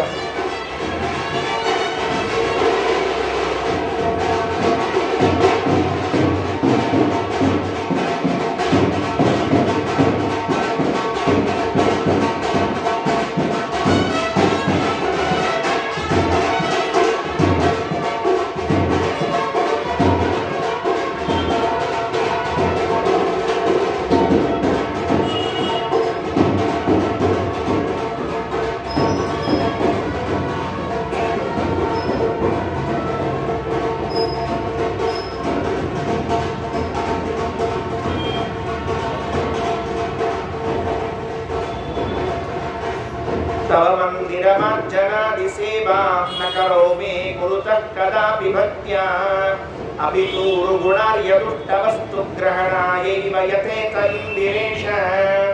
ಎರಡೂ ಕೈಗಳಿರೋದು ಇದಕ್ಕಾಗಿ ಭಗವಂತನ ಮಂದಿರ ಮಾರ್ಜನವನ್ನ ಮಾಡಬೇಕು ಅಂತ. ಒಂದೊಂದು ಎಷ್ಟೆಷ್ಟು ಭಾಗಗಳನ್ನ ದೇವರ ಮನೆಯಲ್ಲಿ ನಾವು ಕಸ ಬಳಿದು ಸ್ವಚ್ಛ ಮಾಡ್ತೀವೋ ಅಷ್ಟಕ್ಕೆ ಯಾವ ಯಾವ ಯಜ್ಞಗಳನ್ನ ಮಾಡಿದ ಪುಣ್ಯ ಅಂತ ಒಂದು ಸ್ಮೃತಿ ವಾಕ್ಯ ಮರ್ತೋಗಿದೆ. ಬಹಳ ದಿವಸ ಆಯ್ತು, ನೆನಪು ಮಾಡಿಕೊಂಡು ಹೇಳೋ ಪ್ರಯತ್ನ ಮಾಡ್ತೀನಿ. ಗೋಚರವ ಮಾತ್ರ, ಒಂದು ಆಕಳು ನಿಂತುಕೊಳ್ಳುವ ಅಥವಾ ಕುಳಿತುಕೊಳ್ಳುವ ಜಾಗ ಇದೆಯಲ್ಲ, ಅಷ್ಟೇ ದೇವರ ಮನೆಯನ್ನು ನೀವು ಸ್ವಚ್ಛ ಮಾಡಿಕೊಂಡ್ರೆ, ಇಡೀ ದೇವರನ್ನ ಸ್ವಚ್ಛ ಮಾಡೋದಲ್ಲ, ಒಂದು ಆಕಳು ಕೂಡ್ಲಿಕ್ಕೆ ಇಷ್ಟು ಜಾಗ ಬೇಕಾಗ್ತದೆ ಅಂತ ಇಟ್ಕೊಂಡ್ರೆ ಅವಷ್ಟು ಸ್ವಚ್ಛ ಮಾಡಿದ್ರೆ ಅಗ್ನಿಷ್ಟೋಮ ಅಂತ ಒಂದು ಯಜ್ಞ ಇದೆ ಅಂತೆ. ಅಗ್ನಿಹೋತ್ರಿಗಳು ಇಟ್ಕೊಂಡಿರುವಾಗ ಅಗ್ನಿಷ್ಟೋಮ ಅಂತ ಒಂದು ಗೊತ್ತಿರ್ತದೆ. ಆ ಯಾಗ ಮಾಡಿದ ಪುಣ್ಯ. ವಾಜಪೇಯಿ ಯಾಗ ಅಂತ ಒಂದು ಯಾಗ ಇದೆ, ಆ ಯಾಗ ಮಾಡಿದ ಪುಣ್ಯ. ಸೋಮಯಾಗ ಅಂತ ಒಂದು ಯಾಗ, ಅಂಥ ಯಾಗ ಮಾಡಿದ ಪುಣ್ಯಗಳೆಲ್ಲವೂ ಕೇವಲ ದೇವರ ಮಂದಿರ ಮಾರ್ಜನವನ್ನ ಮಾಡಿದ್ರೆ ಬರ್ತದಂತೆ, ಸ್ವಚ್ಛ ಮಾಡೋದ್ರಿಂದ ಬರ್ತದಂತೆ. ಇನ್ನೊಬ್ಬರ ಆಚಾರ, ಹಿರಿಯ ಆಚಾರ ಹೇಳ್ತಿರ್ಬೇಕಂತ ನಾನು ಕೇಳಿದ್ದು. ದೇವರ ಪೆಟ್ಟಿಗೆ ಮೇಲೆಲ್ಲ ಧೂಳು ಬಿದ್ದಿರ್ತದೆ. ನಮ್ಮಲ್ಲಿ ದೇವರ ಪೆಟ್ಟಿಗೆ ಮೇಲೆ ಧೂಳು ಬಿದ್ರೆ ಗೇಟ್ಲೇನೆ ಹಂಗೇನು ಸುಮ್ಮ ಒಂದು ಚೂರು ಚೂರು ಬಿದ್ದಿರ್ತದೆ ಅಂತ. ಹಿಂಗೆ ಯಾಕಂದ್ರೆ ತೆಗಿಯೋದೇ ಯಾವಾಗ ನಾವು ತೆಗಿತಿರ್ತೀವಿ. ನಾವು ಪೂಜಾಕ ನಮ್ಮ ಮನ್ಯಾಗ ಹೇಳ್ತಿರ್ತಾರೆ, ಪಾಪ ಹೆಣ್ಮಕ್ಳು ಹೇಳ್ತಿರ್ತಾರೆ, ನಮ್ಮ ಮನೆಯವರಿಗೆ ದಿವಸ ಪೂಜೆ ಮಾಡ್ಲಿಕ್ಕೆ ಆಗಂಗಿಲ್ರಿ, ಏಕಾದಶಿಗೊಮ್ಮೆ, ಹುಣ್ಣಿಮೆಗೊಮ್ಮೆ, ಅಮಾವಾಸ್ಯಕ್ಕೊಮ್ಮೆ ಅಂತ. ನನಗ ಈ ಹುಣ್ಣಿಮೆಗೊಮ್ಮೆ ಅಮಾವಾಸ್ಯೆಗೊಮ್ಮೆ ಮಾಡ್ಕೊಳ್ಬೇಕ, ಏಕಾದಶಿಗೊಮ್ಮೆ ಅಂತಾರ, ಮರುದಿವ್ಸ ದ್ವಾದಶಿ ಏನ್ ಮಾಡ್ಬೇಕು ದೇವರು ಒಂದು ಪ್ರಶ್ನೆ. ದೇವರಿಗೆ ಉಪವಾಸ ವನವಾಸ ಇಲ್ಲ, ಏನೋ ಒಂದು ನೈವೇದ್ಯ ಏಕಾದಶಿ ಮಾಡ್ತಾರ್ರಿ, ಮತ್ ಮುಂದಿನ ಏಕಾದಶಿ ತನಕ ಇಟ್ಟಿರಕ್ಕೆ ಬೀಳಾಗತ್ತದ ಧೂಳು. ಅದಕ್ಕೆ ನಿತ್ಯದಲ್ಲೂ ಕೂಡ ದೇವರ ಕಟ್ಟಿಗೆ ಮೇಲೆ ಧೂಳು ಬಿದ್ದಿದ್ರೆ ಅದರ ಜಾಡಿಸುವಾಗ ಹೀಗೆ ಜಾಡಿಸಬಾರ್ದಂತ, ಹೀಗೆ ಜಾಡಿಸ್ಕೋಬೇಕಂತದ. ಯಾಕೆ? ಆ ದೇವರ ಪೆಟ್ಟಿಗೆ ಮೇಲೆ ಬಿದ್ದ ಧೂಳಾದ್ರೂ ನಮ್ಮ ಮೈ ತಾಕ್ಲಿ ಅಂತ ನಮ್ ಕಡೆ ಧೂಳು ಮಾಡ್ಕೋಬೇಕೆ ಹೊರತಾಗಿ ಎಡಕ ಬಲಕ ಚೆಲ್ಲಿಕ್ ಹೋಗ್ಬೇಡ್ರಿ ಅಂತ ವೈರ್ಯ ವಿದ್ವಾಂಸರು ಹೇಳ್ತಿರ್ಬೇಕಂತೆ. ಒಳ್ಳೆ ಅಂಶ ಇದೆ. ಆ ಪೆಟ್ಟಿಗೆಯ ಮೇಲೆ ಬಿದ್ದದ್ದು ದೇವರ ಸನ್ನಿಧಾನದಿಂದ ಕೂಡಿರುವಂತಹದ್ದು, ಪ್ರತಿಮಾ ಸನ್ನಿಧಾನದಿಂದ ಕೂಡಿದ್ದು, ಅದಷ್ಟಾದ್ರೂ ಧೂಳು ನಮಗೆ ತಾಕಲಿ ಅಂತ ಕೈಗಳನ್ನ ಆ ರೀತಿಯಾಗಿ ಉಪಯೋಗಿಸ್ಕೊಳ್ಬೇಕು. ಕರೋಹರೇ ಮಂದಿರ ಮಾರ್ಜನಾದಿಷು, ಭಗವಂತನ ಮಂದಿರವನ್ನ ಬಳಿಯುವುದಕ್ಕಾಗಿ ಅದನ್ನು ಉಪಯೋಗಿಸ್ಕೊಳ್ಬೇಕು. ತವ ಮಂದಿರ ಮಾರ್ಜನಾದಿ ಸೇವಾ, ಬರೇ ಮಾರ್ಜನ ಅಂತ ಹೇಳಿಲ್ಲ, ಇವೇ ಮೊದಲಾದ ಸೇವೆಗಳು ಅಂತ ಹೇಳಿದ್ದಾರೆ. ಹೇಳುವಾಗ ಪೂಜಾ, ಕೈಗಳಿಂದ ದೇವರ ಪೂಜೆಯನ್ನು ಮಾಡಬೇಕಾದದ್ದು. ಶೌನಕಾಚಾರ್ಯ ಅಂತಾರೆ, ಶಾವವು ಕರವು ನೋ ಕುರುತಸ್ ಸಪರ್ಯ. ಯಾವ ಕೈಗಳು ದೇವರ ಪೂಜೆಯನ್ನ ಮಾಡುವುದಿಲ್ಲ ಆ ಕೈಗಳು ಹೆಣದ ಕೈಗಳು. ಹೆಣದ ಕೈಗಳು ಅವೇನು ಪವಿತ್ರವೋ ಅಪವಿತ್ರವೋ? ಅತ್ಯಂತ ಅಪವಿತ್ರ. ಹೆಣನೇ ಅಪವಿತ್ರ ಇದ್ದಾಗ ಹೆಣದ ಕೈಗಳಿಂದ ಪವಿತ್ರ ಆಗ್ಬೇಕು ಮತ್ತಿನ್ನ. ಹಾಗಾದ್ರೆ ಹೆಣದ ಕೈಗಳು ಎಷ್ಟು ಅಪವಿತ್ರವೋ ಭಗವಂತನ ಪೂಜೆಯನ್ನ ಮಾಡದೇ ಇರುವಂತಹ ಕೈಗಳು ಅಷ್ಟೇ ಅಪವಿತ್ರವಾಗಿರುವಂತಹದ್ದು. ಶಾವವು ಕರೋನೋ ಕುರುತಸ್ಸಪರ್ಯಾಂ ಹರೇಗೆ ಲಸತ್ಕಾಂಚನ ಕಂಕಣವ್ವ. ಬರೇ ಸುಮ್ಮನೆ ಬಂಗಾರ ಹಾಕೊಂಡ್ರೆ ಏನ್ ಪ್ರಯೋಜನ ಬಂತು? ಕಡಗ ಹಾಕೊಂಡೆ, ಬ್ರಾಸ್ಲೆಟ್ ಹಾಕೊಂಡೆ, ಬಳಿ ಹಾಕೊಂಡೆ, ಏನ್ ಮಾಡಬೇಕು? ದೇವರ ಪೂಜೆಗೆ ಉಪಯೋಗದೇ ಇರುವಂತಹ ಕೈ ಅಂತ. ಪೂಜೆ ಮಾಡುವಾಗ ಒಂದು ಶ್ಲೋಕವನ್ನು ಹೇಳ್ತಿರ್ತೇವೆ, ಶಾಲಗ್ರಾಮ ಶಿಲಾ ಸ್ಪರ್ಶಂ ಏ ಕುರ್ವಂತಿ ದಿನೇ ದಿನೇ ವಾಂಛಂತಿ ಕರ ಸಂಸ್ಪರ್ಶಂ ತೇಷಾಂ ದೇವಾಸವಾಸವಾಹ. ಶಾಲಗ್ರಾಮಾದಿಗಳನ್ನ ಮುಟ್ಟಿ ಪೂಜೆ ಮಾಡುವವರ ಕೈಗಳನ್ನ ಸ್ಪರ್ಶ ಮಾಡಬೇಕು ಅಂತ ಇಂದ್ರಾದಿ ದೇವತೆಗಳು ಅಪೇಕ್ಷೆ ಪಡ್ತಾರಂತೆ. ಎಲ್ಲಿ? ಒಂಚೂರು ನಿನ್ ಕೈ ತೋರಿಸು ಅಂತ ಕೇಳ್ತಾರಂತೆ. ಯಾಕೆ ಅಂದ್ರೆ ಶಾಲಗ್ರಾಮಾದಿಗಳನ್ನು ಮುಟ್ಟಿದ ಕೈಗಳೆಲ್ಲಪ್ಪ ಅದು. ಪೂಜೆಯನ್ನ ಮಾಡದೆ ಹೋದ್ರೆ ಏನಾಗಬೇಕು? ಇವತ್ತಿನ ಆರಾಧ್ಯ ಪುರುಷನಾಗಿರುವಂತಹ ವದರಾಜ ಸ್ವಾಮಿಗಳವರು ಈಶಾವಾಸ್ಯ ಉಪನಿಷತ್ತಿನ ಟೀಕೆಯಲ್ಲಿ ಒಂದು ವ್ಯಾಖ್ಯಾನ ಬರೀತಾರೆ, ಬಹಳ ಅದ್ಭುತವಾದ ಮಾತು. ಕುರ್ವನ್ ನೇಮೇಹ ಕರ್ಮಾಣಿ ಜಿಜೀವಿಷೇ ಕ್ಷತಂ ಸಮಾಹ ಏವಂ ತ್ವಯಿ ನಾಣ್ಯತೇತೋಸ್ತಿ ನ ಕರ್ಮ ಲಿಪ್ಯತೆ ನವೇ. ಎರಡನೇ ಮಂತ್ರ. ಕುರ್ವನ್ನೇವ ಇಹ ಕರ್ಮಾಣಿ ಜಿಜೀವಿಷೇ ಕ್ಷತಂ ಸಮಾಹ. 100 ವರ್ಷ ಬದುಕ್ತೀವಿ ಅಂತ ಇಟ್ಕೊಳ್ರಿ. ಇನ್ ಕೇಸ್ ಬದುಕ್ತೀವಿ 100 ವರ್ಷ ಅಂತ ಹೇಳಿ ಪರ್ಮನೆಂಟ್ ಅಂತ ಕನ್ಫರ್ಮ್ ಅಂತ ತಿಳ್ಕೊಳಿಕ್ ಹೋಗ್ಬಾರ್ದ್ರಿ.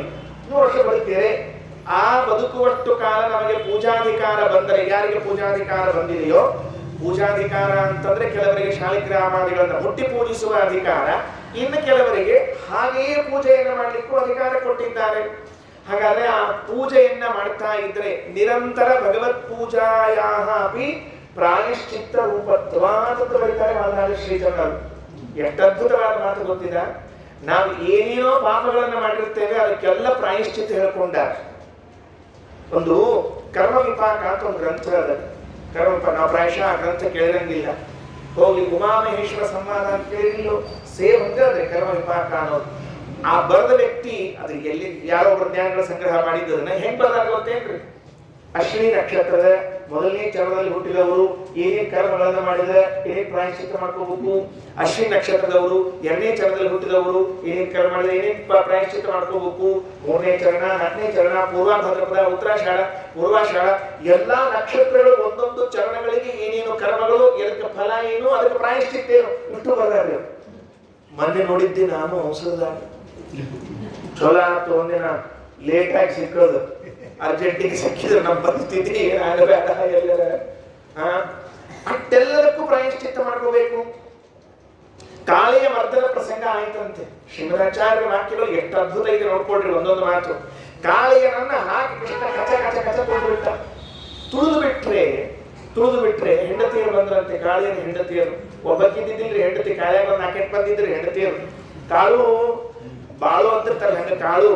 ಆ ಕಾಳಿಯನಿಗೆ 4-8 ಹೆಣ್ಣಂದ್ರು ಬಂದು ಕೃಷ್ಣ ಮಾಂಗಲ್ಯ ಭಾಗ್ಯ ಉಳಿಸು ಅಂತ ಕೇಳಿದಾಗ ಅಲ್ಲಿ ಹೇಳಿದ್ರು, ರಿಪೋ ಸುತಾನಾಮಪಿ ತುಲ್ಯದೃಷ್ಟೇ, ಕೃಷ್ಣ ನೀನು ಯಾರಲ್ಲೂ ಪಕ್ಷಪಾತ ಮಾಡೋದಿಲ್ಲ, ನಮ್ಮ ಮನೆಯವ್ರಿಗೆ ಶಿಕ್ಷಾ ಕೊಟ್ಟಿ ಸರಿ ಅದ ಅಂತ. ಏನು ಆಗ ಆಚಾರ್ಯವಾಗಿ ತಾತ್ಪರ್ಯ ಬರೀತಾರ, ದಂಡೋಪಿ ಭಗವತ್ ಚೀರ್ಣಃ ಮಮೈಷೋ ನುಗ್ರಹ ಕೃತಃ ಇತಿ ಭಕ್ತ್ಯಾ ಚಿಂತಯತಾಂ ಶುಭಕಾರಿ ಭವತ್ಯಲಂ. ನಾನು ತಪ್ಪು ಮಾಡಿದ್ದೆ, ನಾನು ಶಿಕ್ಷೆಯನ್ನ, ನಾನು ಪ್ರಾಯಶ್ಚಿತ್ತವನ್ನ ಮಾಡಿಕೊಳ್ಳಬೇಕಾಗಿತ್ತು ಅಲ್ರಿ. ಈಗ ನಾನು ಪಾಪ ಮಾಡಿದ್ದೀನಿ ಅಂತ ವಿವೇಕ ಅದ ನನಗೆ. ತಿನ್ನಬಾರ್ದಾಗಿತ್ತು ಔಷಧ, ಏನೋ ತಿಂದು ಬಿಟ್ಟೆ, ಕುಡಿಬಾರ್ದಾಗಿತ್ತು ಕುಡಿದೆ, ಇದಕ್ಕೊಂದು ಪ್ರಾಯಶ್ಚಿತ್ತ ಮಾಡಿಕೊಳ್ಬೇಕಾಗಿತ್ತು, ಮಾಡಿಕೊಳ್ಳಿಲ್ಲ ನಾನು. ಇಲ್ಲಿ ಬಿಡ ಯಾರು ಏನ್ ನೋಡೋದಾಗ್ಯದ, ಎಷ್ಟು ಮಂದಿ ಕುಡಿದಿಲ್ಲ ದಿವಸ ಕುಡ್ಕೊಂಡು ಊರ್ನಾಗ ನಾವು ಕುಡಿದ ತಪ್ಪಿರೋ ಹಿಂಗ ಸಮಾಧಾನ ಮಾಡ್ಕೊಂಡ್ರಿ ನಾವೆಲ್ಲ. ನಾವೊಬ್ರ ಬೆಳ್ಳುಳ್ಳಿ ಉಳ್ಳಾಗಡ್ಡೆ ತಿಂದು ಕುಡಿದು ಅಡ್ಡಕ್ಕೆ ಹೋಗ್ತೀನಿ.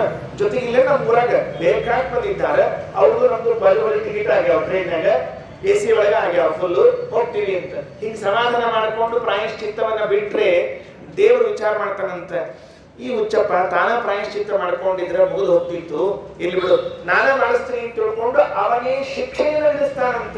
ಭಗವಂತ ವಿಧಿಸುವ ಶಿಕ್ಷೆ ಏನು ಅಂದ್ರೆ, ನಾವಾಗ ಎಲ್ಲಿ ಪ್ರಾಯಶ್ಚಿತ್ತ ಮಾಡಿಕೊಳ್ಬೇಕಾಗಿತ್ತು ಮಾಡಿಕೊಳ್ಳಿಲ್ವಲ್ಲ, ಅದಕ್ಕೆ ದೇವರು ದಂಡವನ್ನ ವಿಧಿಸಿ ಪ್ರಾಯಶ್ಚಿತ್ತವನ್ನು ಮಾಡಿಸ್ತಾನಂತ. ಇದು ನಮ್ಮ ಕಥೆ ನೆನಪಿಟ್ಕೋಬೇಕಾಗಿದೆ.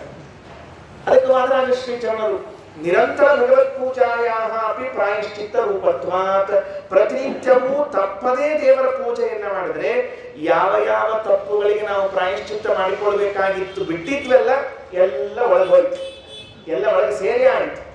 ಆದ್ದರಿಂದ ಕೈಗಳನ್ನ ಭಗವಂತ ಕೊಟ್ಟದ್ದು ದೇವರ ಪೂಜೆ ಮಾಡ್ಲಿಕ್ಕೆ. ಇಟ್ಟುಕೊಳ್ಳಿ ಶಾಲಿಗ್ರಾಮ, ಎಷ್ಟು ಸಾಧ್ಯವೋ ಅಷ್ಟು ಶಾಲಿಗ್ರಾಮಗಳನ್ನು ಇಟ್ಟುಕೊಂಡು, ಚಕ್ರಾಂಕಿತಗಳನ್ನ, ವಿಷ್ಣುಪಾದಗಳನ್ನ, ಕೃಷ್ಣನ ಪ್ರತಿಮೆಗಳನ್ನು ಇಟ್ಟುಕೊಂಡು ಒಂದ್ ಸ್ವಲ್ಪ ಹೊತ್ತು ಸಮಯವಾದರೂ ಅಡ್ಡಿ ಇಲ್ಲ ಕೂತ್ಕೊಂಡು ಚಂದ ಪೂಜಾ ಮಾಡಿ. ಯಾರೇನು ಡಿಸ್ಟರ್ಬ್ ಮಾಡಂಗಿಲ್ಲ. ನಾವು ಪೂಜಾಕ್ಕೆ ಟಿವಿ ನೋಡ್ಲಿಕ್ಕೆ ಏನೋ ತೊಂದರೆ ಕೊಟ್ಟಿರ್ಬಹುದು, ಎಷ್ಟೊತ್ತು ಕೂರ್ತಿ ಟಿವಿ ನೋಡ್ಕೊಂಡು ನಾನು ಕೂರ್ತೀನಿ ತಿಳ್ಕೊಂಡು ಹೇಳಿ ಪೂಜಾ ಕೂತ್ಕೊಂಡ್ರೆ ನಾನು ಒಂದ್ ಸ್ವಲ್ಪ ಪೂಜಾ ಮಾಡ್ತೀನಿ ಅಂತ ಯಾರು ಅನ್ನಂಗಿಲ್ಲ. ಅವ್ರ ಅಷ್ಟು ಸದ್ಬುದ್ಧಿ ಇನ್ನೂ ಯಾರಿಗೂ ಬಂದಿಲ್ಲ. ಹೇ ಸರಿ ನಾವು ಪೂಜಾ ಮಾಡ್ತೀನಿ ತಿಳ್ಕೊಂಡು ಯಾರು ಅಂತ ಅಂದ್ರೆ ಯಾರು ಬದಲಿ ಅಲ್ಲೇ ಕೂತ್ರೆ ಸಾಕು, ನಾವು ಪೂಜಾ ಮಾಡ್ಲಿಕ್ಕೆ ಬರ್ತದೆ. ಅದರಿಂದ ತವ ಮಂದಿರಮಾರ್ಜನಾದಿ ಸೇವಾಂ ನ ಕರೋಮಿ ಕುರುತಃ ಕದಾಪಿ ಭಕ್ತ್ಯಾ, ಭಕ್ತಿಯಿಂದ ಮಾಡಬೇಕು. ಅರ್ಚತ ಪ್ರಾರ್ಚತ ಪ್ರಿಯ ಮೇಧಾಸೋ ಅರ್ಚತ ಅರ್ಚತ್ತು ಪುತ್ರಕ, ವೇದ ಮಂತ್ರ ಹೇಳ್ತದ ಮಾಡ್ರಿ, ಪೂಜೆಯನ್ನ ಮಾಡ್ರಿ, ಯಾಕೆ ಬೇಡ ಅಂತೇಳಿ. ಕೈಗಳಿದ್ದದ್ದು ಅದಕ್ಕೆ ಅಲ್ವಾ. ಶಾವೌ ಕರೋನೋ ಕುರುತಃ ಸಮರ್ಯಾಂ. ಪ್ರಾತಸ್ಮರಣೀಯರಾದ ಸ್ವಾಮಿಗಳವರು ವಿಷ್ಣು ತೀರ್ಥರ ಪೂರ್ವಾಶ್ರಮದ ಗುರುಗಳು ವ್ಯಾಸ ತತ್ವಜ್ಞ ತೀರ್ಥರು. ವ್ಯಾಸ ತತ್ವಜ್ಞ ತೀರ್ಥ ಶ್ರೀಪಾದರ ಪೂರ್ವಾಶ್ರಮದ ತಂದೆ ಜನಾರ್ದನ ಭಟ್ರು ಅಂತ, ಜನಾರ್ದನಾಚಾರ್ಯರು ಅಂತ ಅವರ ಹೆಸರು. ಅವ್ರು ಮೊದಲಿಗೆ ಬಹಳ ಬಡತನ ಮನೆಯಲ್ಲಿ. ನಮ್ಮೆಲ್ಲ ಬ್ರಾಹ್ಮಣ ಕಥೆ ಗೊತ್ತಿರಲಿ, ಒಂದಾನೊಂದು ಕಾಲದಲ್ಲಿ ಒಬ್ಬ ಬ್ರಾಹ್ಮಣ ಇದ್ದು ಒಂದು ಅಷ್ಟೇ ಕಥೆ ಇತ್ತು ನಮ್ಗೆ. ಯಾರೋ ಒಬ್ಬ ದೇಸಾಯೋ ಶ್ರೀಮಂತ ದೇಶಪಾಂಡೆ ಯಾರೋ ಮನೆಯಲ್ಲಿ ನಿತ್ಯ ದೇವರ ಪೂಜೆ ಮಾಡಬೇಕು. ಪೂಜೆ ಮಾಡಿದಾಗ ನಾವೇನೋ ಇಷ್ಟಿಷ್ಟು ಕೊಡ್ತಿದ್ದ, ಅಷ್ಟು ಸಹ ತಗೊಂಡು ಹೋಗಿ ಅದೇ ರಾಮಕೃಷ್ಣ ನಾವೆಲ್ಲ ಒಂದು ಹಂಗೆ ಮಾಡ್ತೀವಿ, ಬೇರೆ ಎಲ್ಲ ಅಷ್ಟು ಮಾಡ್ಕೊಂಡಿದ್ರು. ನಿತ್ಯ ದೇವ ಪೂಜಾದಿಗಳನ್ನ ಮಾಡಿ ಅದರ ಭಗವಂತ ಕೊಟ್ಟದ್ರಲ್ಲಿ ಅಲ್ಪತೃಪ್ತನಾಗಿ ಇದ್ದ ಅವರು ಒಂದು ದಿವಸ ಏನ್ ಮಾಡಿಬಿಟ್ಟ ಅಂದ್ರೆ, ಆಚಾರ ನಮ್ಮ ಮನೆಯಾಗ ಇವತ್ತು ಕಾರ್ಯಕ್ರಮ ಬಹಳ ಅದ, ಇಷ್ಟು ಬಾವಿ ನೀರು ಸೇರಿ ಹಾಕ್ರಿ ಎಂದು ಬಿಟ್ಟ ಆಚಾರ್ಯ. ಯಾರ ಕಥೆ ಇದು? ವ್ಯಾಸ ತತ್ವಜ್ಞ ತೀರ್ಥ ಶ್ರೀಪಾದರ ಪೂರ್ವಾಶ್ರಮದ ತಂದೆಯವರು. ಒಂದಿಷ್ಟು ನೀರು ಸೇರಿ ಹಾಕ್ರಿ ಆಚಾರ ಅಂದ್ರು. ಏನ್ ಕೆಟ್ಟ ಹಚ್ಕೊಂಡ್ರು ಗೊತ್ತೇನ್ರಿ ಅವ್ರು ಜನಾರ್ದನಾಚಾರ್ಯ. ಅಯ್ಯೋ ಹಣೆ ಬರದೆ, ಯಾವ ಎರಡೂ ಕೈಗಳಿಂದ ನಿತ್ಯದಲ್ಲಿ ಶಾಲಿಗ್ರಾಮಾದಿಗಳನ್ನು ಮುಟ್ಟಿ ಪೂಜೆ ಮಾಡ್ತಾ ಇದ್ದೀನೋ ಅಂಥ ಕೈಗಳಿಂದ ನಾನಿವತ್ತು ನೀರು ಸೇರಿ ಯಾರ್ಯಾರಿಗೂ ಹಾಕಬೇಕಾ ಸ್ವಾಮಿ, ಇವತ್ತೇ ಇದು ಸಾಕು ಅಂತ ಹೇಳಿ ಅವರ ಮನೆಯಿಂದ ಅಲ್ಲಿಯೇ ಬಿಟ್ಟು ಎದ್ದು ಬಂದ್ರಂತೆ. ಯಾಕೆಂದ್ರೆ ದೇವರ ಪೂಜೆ ಮಾಡುವ ಕೈಗಳಿಂದ ಮನುಷ್ಯರ ಸೇವೆಯನ್ನು ಮಾಡೋದು ಅಲ್ಲವೇ ಅಲ್ಲ ರೀ. ಮತ್ತು ಮರುದಿವಸ ಮುಂದಗತಿ ಏನು?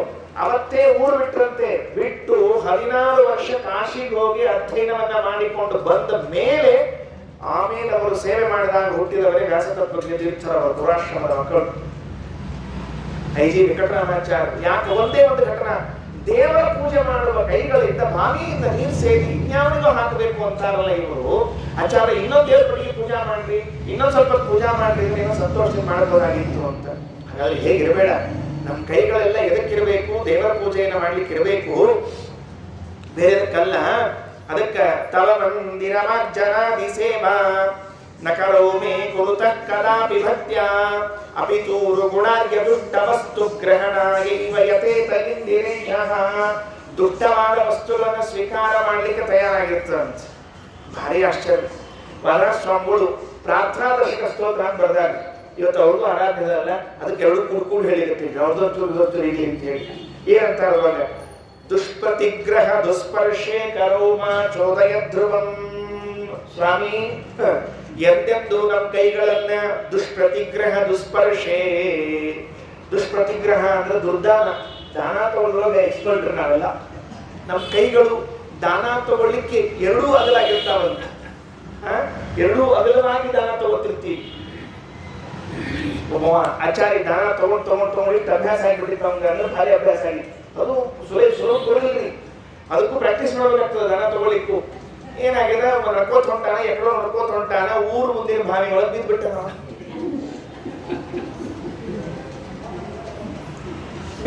ಬಿದ್ದಾನ, ನೀರಿನ್ಯಾಗ ಮುಳುಗ್ತಾನ, ಹೇಳ್ತಾನ. ಪಾಪ ಯಾರೋ ಹಾಗೆ ಹೋಗ್ರು ನೋಡಿ ಅವ್ನು ಎಬ್ಬಿಸ್ಬೇಕು ಅಂತ ತಿಳ್ಕೊಂಡು ಹೇಳಿ ಅವ್ನ ಅವಾಗಿಂದ ಎಬ್ಬಿಸ್ಲಿಕ್ಕೆ ಪ್ರಯತ್ನ ಮಾಡ್ತಾನೆ. ಹೇಳವಲ್ಲ. ಕೊನೆಗೊಬ್ಬ ಅದ ಊರ್ನ್ಯಾಗ ಇವನ್ ಸ್ವಭಾವ ಗೊತ್ತಿದ್ದೋ ಬಂದ. ಏನಾಗಿದೆ? ಇಲ್ಲ, ಹಿಂಗೊಬ್ರು ಆಚಾರ ಭಾಗ ಬಿದ್ದಾರೆ, ಎಬ್ಬಿಸ್ಲಿಕ್ಕೆ ಹೊಂಟೇವಿ ಬರೋದ್ರಾಗ ಹಿಂಗ ಸರಿ ಅಂತ ಹಿಂಗಂದ 2 ನಿಮಿಷಕ್ಕೆ ಎತ್ಬಿಟ್ಟ ಅವನ. ಆಶ್ಚರ್ಯ ಆತವಂಗಲ್ರಿ. ನಾವು ಇಷ್ಟೊತ್ತಿಂದ ಅದ ಕೆಲಸ ಮಾಡ್ಲಿಕ್ಕೆ ಅವ್ ಬರ್ಲಿಲ್ಲ, ನೀವೇನ್ ಮಾಡಿದ್ರಿ ಬಂದ ಅಂತ ಕೇಳಿದಂತ. ನೀವೇನ್ ಮಾಡ್ಲಿಕ್ಕೆ ಹೇಳ್ರಿ ಅಂದ. ನೀವು ಒಳಗೆ ಕೈ ಹಾಕಿ ಕೈ ಕೊಡು ನೀವ್ ಮಾಡ್ಲಿಕ್ಕತ್ತಿದ್ರಿ. ಹಿಂಗಾಗಿ ಅವ್ನಿಗೆ ಕೊಡು ಅನ್ನೋ ಕ್ರಿಯಾಪದನೆ ಗೊತ್ತಿದ್ದಿದ್ದಿಲ್ಲ ಪಾಪ. ಕೊಡು ಅಂದ್ಕೊಂಡು ಏನ್ ಕೊಡ್ಬೇಕು ಅಂತ ಗಾಬರಿ ಆಗ್ಲಿಕ್ಕತ್ತಿತ್ತು ಅವ್ನು. ಮತ್ ನೀವೇನ್ ಹೇಳಿದ್ರಿ? ಕೈ ತಗೋ ಅಂತ ಹೇಳಿದೆ ನಾನು. ಕೈ ತಗೋ ಅಂತ ತಗೋಬೇಕು ಅಂತ ಹಿಡ್ಕೊಂಡ ಕರ್ಕೊಂಡು ಬಂದೆ ಅಂತ ಹೇಳಿದಂತ. ತಗೋ ಅನ್ನೋದಷ್ಟೇ ಗೊತ್ತಿದೆ ನಮಗೆ, ಕೊಡು ಅನ್ನೋ ಅಕ್ಷರಶಃ ಕಲ್ಪನಾ ಇಲ್ಲ. ಅದಕ್ಕೆ ಮಹಾರಾಷ್ಟ್ರ ಬರೀತಾರೆ, ದುಷ್ಪ್ರತಿಗ್ರಹ ಅದು ಕೆಟ್ಟದಾದ ಪ್ರತಿಗ್ರಹಗಳನ್ನು ತೆಗೆದುಕೊಳ್ಳುವಂತಹದ್ದು, ದುಷ್ಟವಾದ ಸ್ಪರ್ಶವನ್ನ ಮಾಡುವುದು. ಇಲ್ಲೂ ಅದು ಹೇಳಿದ್ದಾರೆ, ದುಷ್ಟವಸ್ತು ಗ್ರಹಣಾಯೈವ. ದಾನ ತೆಗೆದುಕೊಳ್ಳುವುದು ತಪ್ಪು ಅಂತ ಹೇಳ್ತಿಲ್ಲ. ದಾನ ತೆಗೆದುಕೊಂಡ ಮೇಲೆ ಅದನ್ನ ಜೀರ್ಣಿಸಿಕೊಳ್ಳುವುದಿದೆಯಲ್ಲ, ಅದು ದೊಡ್ಡದು. ದಾನ ತಗೊಳ್ಬಾರ್ದು ಅಂತ ಹೇಳ್ತಿಲ್ಲ. ದಾನ ತಗೊಳ್ತಿರಲ್ಲ, ಅದನ್ನ ಜೀರ್ಣ ಮಾಡಿಕೊಳ್ಳುವಷ್ಟು ಪುಣ್ಯ ಇದೆಯಾ? ನಿನ್ನೆ ಹೇಳಿದ್ದೀವಿ, ಸುಕೃತಂ ತಿಲಮಾತ್ರ ತುಲ್ಯಮೀಶ ಕ್ರಿಯತೇನೈವ ಮೈಕ ವತ್ಸರೇಪಿ. 1 ವರ್ಷದಲ್ಲಿ ಎಷ್ಟು ಪುಣ್ಯ ಮಾಡ್ತೀವಿ ನಾವು ಹಬ್ಬ ಅಂದ್ರೆ, ಒಂದು ಎಳಿನ ಕಾಲಿಗೂ ಸಮಾನ ಅಲ್ಲ ಅಂತ ಹೇಳಿದ ಮೇಲೆ ದಾನ ತಗೊಂಡು ನಮ್ಮೆಲ್ಲ ಪುಣ್ಯ ಹೋಗ್ಬಿಟ್ರೆ ಏನ್ ಕಥಿ? ಅದಕ್ಕೆ ದಾನ ತೆಗೆದುಕೊಳ್ಳುವಾಗ ಎಚ್ಚರಿಕೆಯಿಂದ ತಗೊಳ್ಬೇಕು ಅಂತ ಹೇಳುವ ಅಭಿಪ್ರಾಯ. ತವ ಮಂದಿರ ಮಾರ್ಜನಾದಿ ಸೇವಾ ನ ಕರೋಮಿ ಕುರುತಃ ಕದಾಪಿ ಭಕ್ತ್ಯಾ ಅಪಿತೂರು ಗುಣಾರ್ಯ ದುಷ್ಟ ವಸ್ತು ಗ್ರಹಣಾಯೈವ ಯತೇತ ಇಂದಿರೇಶಃ. ಇಂದಿರೇಶ ಮುಂದಿನ ಶ್ಲೋಕ. ಕೈ ಮುಗಿತು, ಹೊಟ್ಟಿಗೆ ಬಂದ್ರಿ. ಈಗ ಹೊಟ್ಟೆ ಹೆಂಗದ? ಏನು ಹೊಟ್ಟಿ ನಮ್ದೆಲ್ಲರ ಭೂಗೋಳ ಖಗೋಳಗಳೆಲ್ಲ ಇಲ್ಲೇ ಜ್ಞಾನ ಆಗ್ತಾವ. ಹೊಟ್ಟಿ ಒಳಗ ಪ್ರತ್ಯೇಕ ಕ್ಲಾಸ್ ಅಂತ ಇಲ್ಲೇ ಇಟ್ಟಿರೋದು.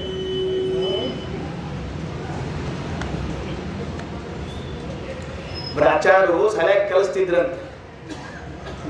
ಇದಕ್ಕೆಲ್ಲ ಆಚಾರ ಕಲಿಸೋದು ಶಾಲ್ಯಾಗ ಬ್ರಾಹ್ಮಣ ಶಾಲೆ ಅಂತ ಇರ್ತಿದ್ವು, ಕಲಿಸ್ತಿದ್ರಂತ. ಏನಾಗ್ಯದ, ಶ್ರಾವಣ ಮಾಸ ಹೋಗಿ ಬಂದ್ಬಿಟ್ರ ಶುಕ್ರವಾರ ಊಟಕ್ಕೆ ಹೋಗಿ ತಗೊಂಡ್ರ. ಅಂಬೋಡಿ ಹೋಗಿ ಪಾಯಸ ಗೀಸ ತಗೊಂಡ್ಬಿಟ್ರ. ತಗೊಂಡು ಬ್ಯಾಸಿಗೆ ಬೇರೆ ಬಂದ್ಬಿಟ್ಟು ಶೆಕಿ ಬೇರೆ ಆಗ್ಬಿಟ್ರ. ಅಷ್ಟು ತಗೊಂಡ್ರು ಅವರು ಶ್ರಾವಣ ಮಾಸದಾಗ ತಗೊಂಡ್ರ. ಅಥವಾ ಬ್ಯಾಸಿಗೆ ಕಾಲದಾಗ ದರ್ಶನ ಹೋಗಿ ಬಟ್ ಅಂತೂ ಸೆಕೆ ಬಹಳ ಆಗ್ಯದ ಅಂತ ತಿಳ್ಕೊಂಡು ಹೇಳಿ ಅಂಗಿ ಬನಿ ಎಲ್ಲ ಕುರ್ಚಿಗೆ ಹಾಕಿಟ್ಟು ಯಾವುದೋ ಒಂದು ಕಾಲ ಶ್ರಾವಣ ಮಾಸ ಅಂತ ಎಲ್ಲ ಹೊಂಟೊಂದು ಯಾವುದೋ ಕಾಲ ತಿಂದು ಬಂದ್ಬಿಟ್ರೆ ಶೆಕೆ ಆಗಿಬಿಟ್ರೆ ಕುರ್ಚಿ ಪರ್ಚಿಗೆ ಹಾಕಿಬಿಟ್ರೆ ಬನಿಗಿನಿಲ್ಲ ಹಾಕೊಂಡು ಹಿಂಗೆ ಕೂತಾರ ಆಚಾರ ಮಾಸ್ತರು ನಿದ್ದೆ ಹತ್ಬಿಟ್ಟದ ನಿದ್ದೆ ಹತ್ತದ ಸುದೈವ ಕ್ರಮತ್ರ ಸೂಪರ್ವೈಸರ್ ಬರ್ಬೇಕ ಇಲ್ಲ ಇವನು ಸುದೈವ ಕ್ರಮಸರ ಸಂಯೋಗ ಅಂತಿರ್ತಾರ ನೋಡ್ರಿ ಕ್ರಮಸರ ಸಂಯೋಗದಿಂದ ಸೂಪರ್ವೈಸರ್ ಅಂತ ಬಂದಾಗ ವಿಚಾರಕ್ಕೆ ಬಂದಿದ್ದಾವ ಒಬ್ಬ ಹುಡುಗ ಹುಡ್ಕೋದ್ ಬಂದ್ರಿ ಬಂದ ಧೃಲ್ ಅಂತ ಎಬ್ಸಿದ ಮಾಸ್ತರ್ ಸರ ಏನು ಸೂಪರ್ವೈಸರ್ ಬಂದಾರ್ರಿ ಅಂದ ಧೃಲ್ ಅಂತ ಹೇಳ್ಬಿಟ್ರೆ ಆಚಾರ ಪಾಪ ಅವಾಗ ಬನೀನ್ ಹಂಗೆ ಹೇಳ್ಕೊಳ್ಳೋ ಟೈಮ್ ಇದ್ದಿದ್ದಿಲ್ಲ ಆಚಾರ ಇಷ್ಟಾಣೆ ಅಂತ ಹೇಳ್ತೀನಿ ಅಲ್ರ ಮಕ್ಕಳ ನಾನು ಈಗ ಪಾಠ ಕಲಿಸಿದ್ದೆಲ್ಲ ಹೃದಯ ದೇಹದಲ್ಲಿ ಇಲ್ಲಿರ್ತದೆ ಅಂತ ತಿಳ್ಕೊಂಡು ನೋಡಿ ಈ ಭಾಗದಲ್ಲಿ ಇರ್ತದೆ ಇದಕ್ಕೇನ್ ಕರೀತಾರೆ ಹೃದಯವೆಂದು ಕರೆಯುತ್ತಾರೆ ಇದಕ್ಕೇನ್ ಕರೆಯುತ್ತಾರೆ ಹೊಟ್ಟೆ ಎಂದು ಕರೆಯುತ್ತಾರೆ ಮಕ್ಕಳೆಲ್ಲ ಹೌದೇನ್ರಿ ಸರ ಅಂತ ಸೂಪರ್ವೈಸರ್ ಬಂದ ನೋಡಿದ ಮಾಸ್ತರ್ನ ಏನು ನಿಮ್ ವೈರಾಗ್ಯ ಏನ್ ನಿಮ್ ತ್ಯಾಗ ವಿದ್ಯಾರ್ಥಿಗಳಿಗೋಸ್ಕರ ನೀವು ಬಟ್ಟೆ ಬಿಚ್ಚಿ ಹೇಳ್ಕೊಡ್ತಿದ್ದೀರಿ ಅಂದ್ರೆ ಭಾಳ ದೊಡ್ಡದು ಅಂತ ಬರಿ ಸರ ಕಳಿಸಿದ್ದಂತ ಅದಕ್ಕೆ ನಮ್ಮ ಹೊಟ್ಟಿ ನಮ್ಮೆಲ್ಲ ಭೂಗೋಳ ಖಗೋಳ ಜ್ಞಾನ ಎಲ್ಲ ಇಲ್ಲೇ ಮಾಡಿಸ್ಕೊಟ್ಟಿರ್ತಾವ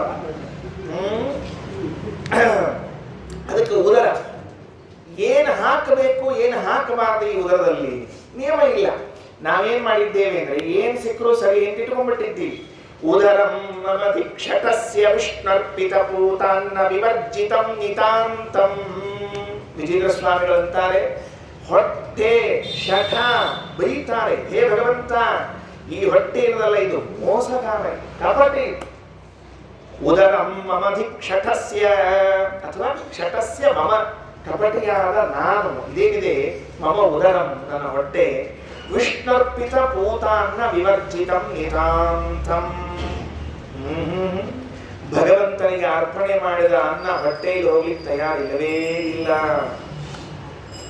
ಮತ್ತೇನು ಹೋಗ್ತದ ಯದಪೂತತರ ಸಮರ್ಪಣೀಯಾಥಮ ವೃಂತಾಕ ಫಲಾಂಡು ಪೂರ್ವ ಭಾಜಃ ಭಾರಿ ಬರ್ತದೆ ಏನ್ ಚಂದದ ಯಾವುದು ನೋಡ್ರಿ ನಿತಾಂತಂ ನಿಶ್ಚಿತವಾಗಿ ಅಪೂತತರ ಅತ್ಯಂತ ಅಪವಿತ್ರವಾಗಿದೆಯೋ ಅಪೂತತರ ಅಂದ್ರೆ ಅತ್ಯಂತ ಅಪವಿತ್ರ ಅಸಮರ್ಪಣೀಯ ಎಂದೆಂದೂ ದೇವರಿಗೆ ಸಮರ್ಪಣೆ ಮಾಡಬಾರದೋ ಅದು ಯಾವುದು ಅಧಮ ನೀಚವಾದ ವೃಂತಾಕ ಅಂತಂದ್ರೆ ಬದನೆಕಾಯಿ ಪಲಾಂಡು ಅಂದ್ರೆ ಬೆಳ್ಳುಳ್ಳಿ ಉಳ್ಳಾಗಡ್ಡಿ ಯಾವ ಬರ್ತದೆ ಅವಸರದಾಗಿ ಅಂತ ಹೇಳ್ಬಿಡ್ತೀವಿ ಬೆಳ್ಳುಳ್ಳಿ ಸಣ್ಣದಿರ್ತದೆ ಉಳ್ಳಾಗಡ್ಡಿ ಹೊಡೆದಿರುತ್ತೆ ಕಾಣಿಸ್ತದೆ ಯಾವ ಏನು ಅದಕ್ಕೆ ಸಮಾಧಾನ ಮಾಡ್ಕೊಂಡ್ರಂತೆ ಯಾವ ಕೆಲವರು ಇಲ್ಲಿ ಬೈಲಿಕ್ಕೆ ಭಾಳ ಬೈಲಿಕ್ಕೆ ಬೆಳ್ಳುಳ್ಳಿ ಉಳ್ಳಾಗಡ್ಡೆ ತಿಂತೀರಿ ನೀವೆಲ್ಲ ಆಚಾರ ಇಲ್ಲಿ ಬರೀ ಯಾಕೆ ಬೈತೀರಿ ಏನು ನೀವೆಂದ್ರೆ ಉಳ್ಳಾಗಡ್ಡೆ ಹೆಚ್ಚಿ ನೋಡಿ ನೋಡ್ತಿದ್ರು ಅಂದೇ ಅರ್ಥ ದೌರ್ಭಾಗ್ಯ ಬಂದಿಲ್ಪ ಇನ್ನು ಅಂತ ಹೇಳಿದ್ರ ಇಲ್ಲ ಆಚಾರ ಹೆಚ್ಚು ನೋಡ್ರಿ ಒಳಗೆ ಸುದರ್ಶನ ಚಕ್ರ ಹಂಗಿರ್ತದೆ ಅದರೊಳಗೆ ಸುದರ್ಶನ ಚಕ್ರ ಬೆಳ್ಳುಳ್ಳಿ ಹೆಂಗಿರ್ತದೆ ನೋಡಿ ಶಂಖ ಇದ್ದಂಗೆ ಇರ್ತದೆ ಬೆಳ್ಳಗೆ ಶಂಖ ಇದ್ದಂಗೆ ಆದ್ರಿಂದ ಭಗವಂತನ ಶಂಖ ಚಕ್ರಗಳೇ ಉದರಂ ಮಮಧಿಕ್ಷತಸ್ಯ ವಿಷ್ಣರ್ಪಿತ ಪೂತಾನ್ನ ವಿವರ್ಜಿತಂ ನಿತಾಂತಂ ಯದಪೂತತರ ಸಮರ್ಪಣೀಯಾಧಮವಂತಾಕ ಫಲಾಂಡು ಪೂರ್ವ ಭಾಜಃ ಅವುಗಳನ್ನೇ ಹೊಟ್ಟೆಗೆ ಹಾಕೊಂಡಿರ್ತೇವೆ ಅವಾಗ ಸ್ವಾಮಿಗಳ ಜೊತೆ ಒಂದ್ ಸರ್ತಿ ಪಾತ್ಪೂಜಕ್ಕೆ ಹೋಗಿದ್ದೆ ಪರಮ ಪೂಜ್ಯ ಸ್ವಾಮಿಗಳು ಮಹಾಸ್ವಾಮಿಗಳು ಪೀಠಾಧೀಶರು ಧರಾಪೀಠದ ಪೀಠಾಧೀಶರು ಉತ್ತರಾದಿ ಮಠಾಧೀಶರು ಸುಮ್ಮನೆ ನಾವು ಹೋಗಿದ್ವಿ ಏನ್ ನಮ್ದೇನ್ ಕೆಲಸ ಜೊತೆಗೆ ಹೋಗಿದ್ವಿ ಅವ್ರು ನಮ್ಮ ಏರಿಯಾದಾಗ ಇದ್ ಕಾಣಿಸ್ತು ಹೋಗಿದ್ವಿ ಹೋದಾಗ ಮೊದಲು ನಮಗ ನೀವು ಒಳಗೆ ಹೋಗು ಕುರ್ಚಿ ಎಲ್ಲ ಹಾಕ್ಸ್ಕೊಂಡು ಹೋದು ಹೋಗಿ ನೋಡ್ತೀನಿ ಬುಟ್ಟಿಯಾಗಿ ಇಟ್ಬಿಟ್ರ ಬುಟ್ಟಿ ತುಂಬ ಶಂಕು ಚಕ್ರಗಳು ನಾ ಯಜಮಾನ ಕೇಳಿದೆ ಅಣ್ಣ ಸ್ವಾಮಿಗಳು ಬರ್ಲಿಕ್ಕತ್ತಾರ ಏನ್ ಮಾಡ್ತೀನಿ ಕೇಳಿ ನಿಷಿದ್ಧ ನಿಷಿದ್ಧ ಏನ್ರಿ ಆಚಾರ ಕೇಳ್ದ ನಿನಗೆ ನಿಷಿದ್ಧ ಅಲ್ಲಪ್ಪಿ ಉಳಿದವ್ರಿಗೆ ನಿಷಿದ್ಧ ಅದಕ್ಕೆ ಸ್ವಲ್ಪ ತೆಗೆದಿಡು ಅಂತ ಹೇಳಿದ ಅಂದ್ರೆ ಎಂಥ ಪರಿಸ್ಥಿತಿ ಅದು ಉದರಂ ಮಮಧಿಕ್ಷತಸ್ಯ ನನ್ನ ಮೋಸಗಾರ ಸ್ವಾಮಿ ನಿಜವಾಗ್ಲು ಹೊಟ್ಟೆ ಅಂತಿದೆಯಲ್ಲ ಈ ಹೊಟ್ಟೆಗೆ ಏನ್ ಸಿಗುತ್ತೋ ಅದನ್ನ ಹಾಕ್ಬಿಡ್ತೇನೆ ಆದ್ರೆ ಭಗವಂತನಿಗೆ ಯಾವುದನ್ನ ನೈವೇದ್ಯ ಮಾಡಿದ್ದೇನೆ ಅದನ್ನಷ್ಟೇ ಹಾಕಬೇಕಲ್ಲ ಹಿರಿಯರು ಎಷ್ಟೆಲ್ಲ ನಿಯಮವನ್ನು ಪರಿಪಾಲನೆ ಮಾಡ್ತಾರೆ ನಮ್ಮ ಕಡೆಯಿಂದ ಆಗೋದಿಲ್ಲ ಅನ್ನೋದು ಮೊದಲೇ ಒಪ್ಕೊಂಡೋಣ ಅಂತ ನಮಗೆ ಈ ಕಡೆಯಿಂದ ಆಗೋದಿಲ್ಲ ಆದ್ರೆ ಆಗೋದಿಲ್ಲ ಅಂತಂದ್ರೆ ಅಷ್ಟೇನ್ ಪೂರ್ಣ ಕೆಟ್ಟಿಲ್ರಿ ಇನ್ನು ನಾವು ಅನ್ನೋ ಚಲೋನೆ ಇಟ್ಕೊಂಡಿದ್ವಿ ಅವ್ರೇನ್ ನಿಯಮ ಅಂದ್ರೆ ಸ್ನಾನ ಸಂಧ್ಯಾವಂದನೆ ದೇವಪೂಜೆ ನೈವೇದ್ಯ ವೈಶ್ವದೇವಗಳಾದ ಮೇಲೆ ಅದನ್ನಷ್ಟೇ ತಗೊಳ್ಳೋದು. ನೈವೇದ್ಯ ವೈಶ್ವದೇವ ಆದದ್ದನ್ನು ತಗೊಳ್ಳೋದು, ಮತ್ತೆ ನೈವೇದ್ಯ ಮಾಡೋ ತನಕ ಇನ್ಯಾವುದು ತಗೊಳ್ಳೋ ಹಂಗಿಲ್ಲ ಅಂತ ನೀರು ಸಹಿತ ಭಗವಂತನಿಗೆ ನೈವೇದ್ಯ ಮಾಡಿದ್ದನ್ನ ಅದನ್ನ ದೊಡ್ಡ ದೊಡ್ಡ ತಪ್ಪಿ ಕೊಡೋದೇ ನೈವೇದ್ಯ ಮಾಡ್ಬಿಡೋದ್ರಿ. ಯಾಕಂದ್ರೆ ನೀರ್ ಅದನ್ನೇ ಕುಡಿಬೇಕು. ದೇವ್ರ ನೈವೇದ್ಯ ಮಾಡಿದ್ ಮತ್ತ ಆ ನೀರ್ ಖಾಲಿ ಆಗ್ಯಾವ, ಬಾವಿ ಸೇರ್ಕೊಂಡ್ ಕುಡಿಯೋಣ, ಬೋರ್ ಹಾಕ್ತಿ ನೋಡು, 24 ತಾಸು ನಳ ಅದ ನಮ್ಮಲ್ಲಿ, ಅದು ತಗೊಂಡೇನು ಹಿಂಗೆ ಯಾವುದು ದೇವರಿಗೆ ಸಮರ್ಪಣೆ ಮಾಡದೇ ಇದ್ದ ನೀರ್ ಸತೆ ಕುಡಿತಿರ್ಲಿಲ್ಲ. ಅಷ್ಟು ಹಿರಿಯರು ನಡ್ಕೊಂಡು ಬಂದದ್ದು. ನೀರ್ ಕುಡಿಬೇಕು ಅಂತಂದ್ರೆ ಮಡಿ ಉಟ್ಕೊಳ್ತಿದ್ರಿ. ನನ್ ನೆನಪದ ನೀರ್ ಕುಡಿಬೇಕು ಅಂತಂದ್ರೆ ಇದ್ದ ವಸ್ತ್ರ ತೆಗೆದು ಮತ್ತೆ ಧಾಬೆ ಉಟ್ಕೊಂಡು ಮತ್ತೆ ಹೋಗುದು ನೀರ್ ಕುಡಿಬೇಕ್ರಿ. ಅಷ್ಟು ಶುದ್ಧಿ. ಯಾಕ? ಭಗವಂತ ನೈವೇದ್ಯ ಮಡಿ ಶುದ್ಧಿ ಕಾಯ್ಕೋಬೇಕು. ಕಾಯ್ಕೊಂಡ್ರೆ ದೇಹ ಶುದ್ಧಿ ಇರ್ತದ ಅಂತ ತಿಳ್ಕೊಂಡು ಹೇಳಿ ನಾವೀಗ ಅವೆಲ್ಲ ಏನೋ ಇಳ್ಕೊಂಡಿಲ್ರಿ. ಎಲ್ಲ ಮಡಿ ಇರ್ತದ ಆಚಾರ. ಆ ಸಹಸ್ರ ಪಂಕ್ತಿಂ ಪುರಂತಿ ತ್ರಿಸುಪರ್ಣಮಯಾಚಿತಂ ಬ್ರಾಹ್ಮಣಾಯ ದತ್ಯಾತ್. ಯಾರು ಬ್ರಹ್ಮಜ್ಞಾನಿ ಅಂದ್ರೆ ಅವ ಕೂತವನ ಭಕ್ತಿ ಪಾವನ 1000 ಮಂದಿಯನ್ನು ಪವಿತ್ರಗೊಳಿಸುವಂತಹ ಬ್ರಾಹ್ಮಣನೇ ಬ್ರಾಹ್ಮಣ ಅಂತ ತಿಳ್ಕೊಂಡು ಹೇಳಿ ತಾವೇ ತಿಳ್ಕೊಂಡು ಬಾಟ್ಲಿ ಒಳಗ ಮತ್ತೊಂದ್ರೊಳಗೆ ಎಲ್ಲಾದ್ರೂ ನೀರಿಟ್ಟುಕೊಂಡು ಅದನ್ನೇ ಕುಡ್ಕೊಂಡು ಬರ್ತೀವಿ. ಹೊರತಾಗಿ ಸಂಕೋಚ ಮಾಡ್ಕೊಳ್ಳೋದಿಲ್ಲ. ನಾವು ದೇವರಿಗೆ ಅರ್ಪಣೆ ಆಗದೆ ಇದ್ದದ್ದು ನಿಷಿದ್ಧವಾದ ಹೆಂಗೆ ತಗೋಬೇಕು. ಅದಕ್ಕೆ ದೇವರು ಕೃಷ್ಣ ಭಗವದ್ಗೀತೆಯಲ್ಲಿ ಹೇಳುವಾಗ ಒಂದು ಮಾತಂತಾನೆ, ಪತ್ರಂ ಪುಷ್ಪಂ ಫಲಂ ತೋಯಂ ಯೋ ಮೇ ಭಕ್ತ್ಯಾ ಪ್ರಯಚ್ಛತಿ. ಯಾವುದನ್ನ ನನಗೆ ನೀವು ಕೊಡ್ತೀರೋ ಅದನ್ನು ಸ್ವೀಕಾರ ಮಾಡ್ತೀರಿ ಅಂತ. ಅದಕ್ಕೆ ಶ್ರೀಮದಾಚಾರ್ಯರು ಟೀಕಾಮೃತ್ಮಾದರು ರಾಯರು ಒಂದು ಮಾತು ಬರೀತಾರೆ. ಏನು? ಹೌದು, ತಗೋ ಸಮರ್ಪಣೆ ಮಾಡು ಅಂತ ಹೇಳಿದ್ದೇವೆ. ಎಲ್ಲ ಸಮರ್ಪಣೆ ಮಾಡಬೇಕು. ಹೇಗೆ ಅಂದ್ರೆ ಶಾಸ್ತ್ರ ವಿಹಿತವಾದದ್ದನ್ನಷ್ಟೇ ಸಮರ್ಪಣೆ ಮಾಡಬೇಕೆ ಹೊರತಾಗಿ ಶಾಸ್ತ್ರದಲ್ಲಿ ಯಾವುದು ಅವಿಹಿತ ಇದನ್ನು ಸಮರ್ಪಣೆ ಮಾಡಬೇಡ ಅಂತ ಹೇಳಿದ್ದಾರೋ ಅದನ್ನ ದೇವರಿಗೆ ಒಪ್ಪಿಸಲಿಕ್ಕೆ ಬರೋದಿಲ್ಲ. ನಮ್ಮಲ್ಲೊಬ್ಬರು ಆಚಾರ್ಯ ಇದ್ರು, ಈಗಿಲ್ಲ, ಹೋಗ್ಯಾರ, ಪುಣ್ಯ ಕಟ್ಕೊಂಡ್ರು ಹೋಗಿ. ಅವ್ರೇನು ಅಂತಂದ್ರೆ ಅವ್ರ ಪ್ರವಚನಗಳಲ್ಲಿ ವಿಚಿತ್ರ ಪ್ರವಚನ ಏನವದ್ದು ಅಂದ್ರೆ ಪಾಪ ಅದನ್ನು ಕೇಳಿ ಎಷ್ಟೋ ಜನ ಹಾಳಾಗಿದ್ದಾರೆ. ಏನ್ ಪ್ರವಚನ ಅಂದ್ರೆ ದೇವರಿಗೇನು ತಿನ್ನೋದು, ನೀನು ತಿನ್ನೋದನ್ನ ದೇವರಿಗೆ ಇಡೋದು. ಅವ್ರ ಲಾಜಿಕ್ ಏನು ಅಂದ್ರೆ ದೇವರಿಗೆ ಅಂತಲ್ಲ, ನಿನಗೆ ಏನೇನು ತಿನ್ನಬೇಕು ಅಂತ ಅಪೇಕ್ಷೆ ಇದೆಯೋ ಅದನ್ನೆಲ್ಲವನ್ನ ನೈವೇದ್ಯ ಮಾಡಿ ಇಟ್ಬಿಡು.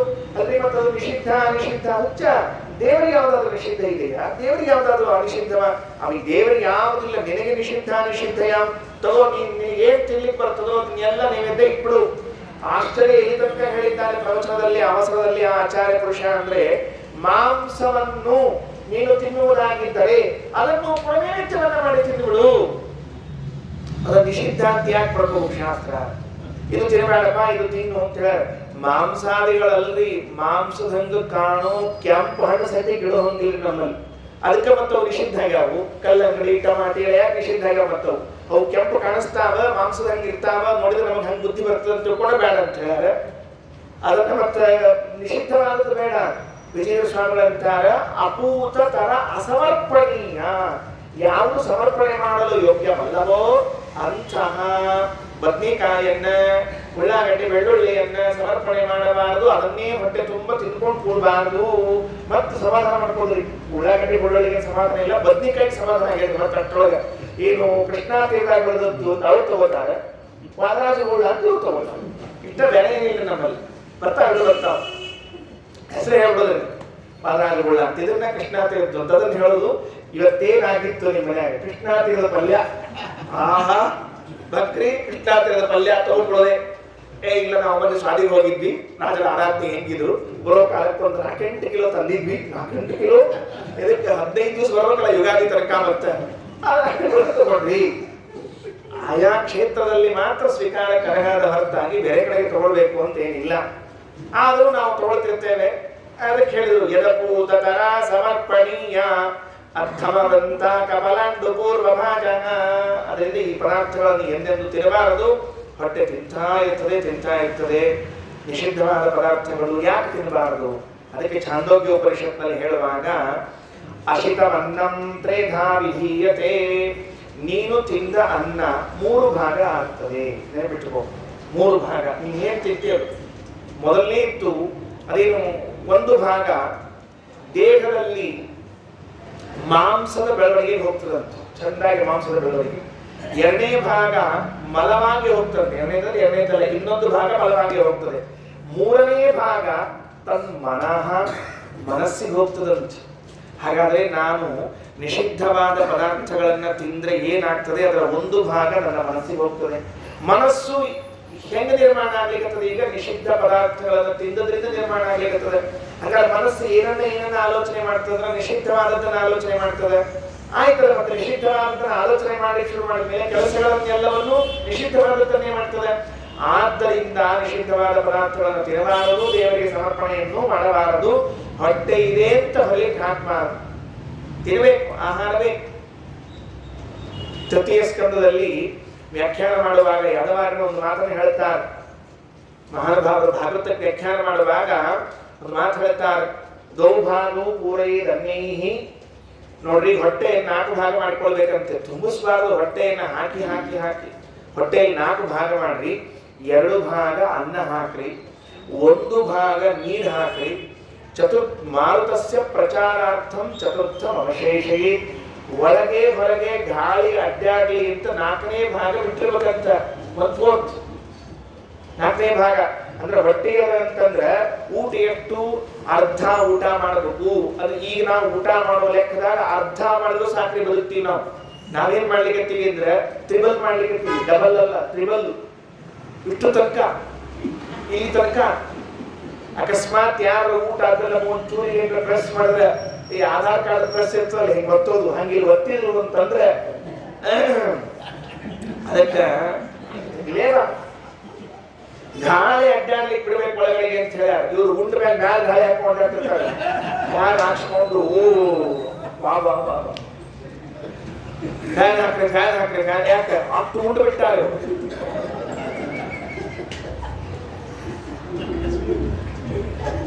ಅಧೋ ಗಚ್ಚಂತಿ ಧಿಂಕಾರಾಹ ಊರ್ಧ್ವ ಗಚ್ಚಂತಿ ವಾಯವಾಹ. ಶ್ಲೋಕದಲ್ಲಿ ಸಂಸ್ಕೃತ ಹೇಳಬಾರ್ದು ಬಿಟ್ಟಿನ ಅಷ್ಟ. ಅಧೋ ಗಚ್ಚಂತಿ ವಾಯವಾಹ ಊರ್ಧ್ವ ಗಚ್ಚಂತಿ ಧಿಂಕಾರಾಹ. ತಳದ ಮೇಲೆ 2 ಕಡೆ ಓಪನ್ ಆಗಿಬಿಡ್ತಾರೆ.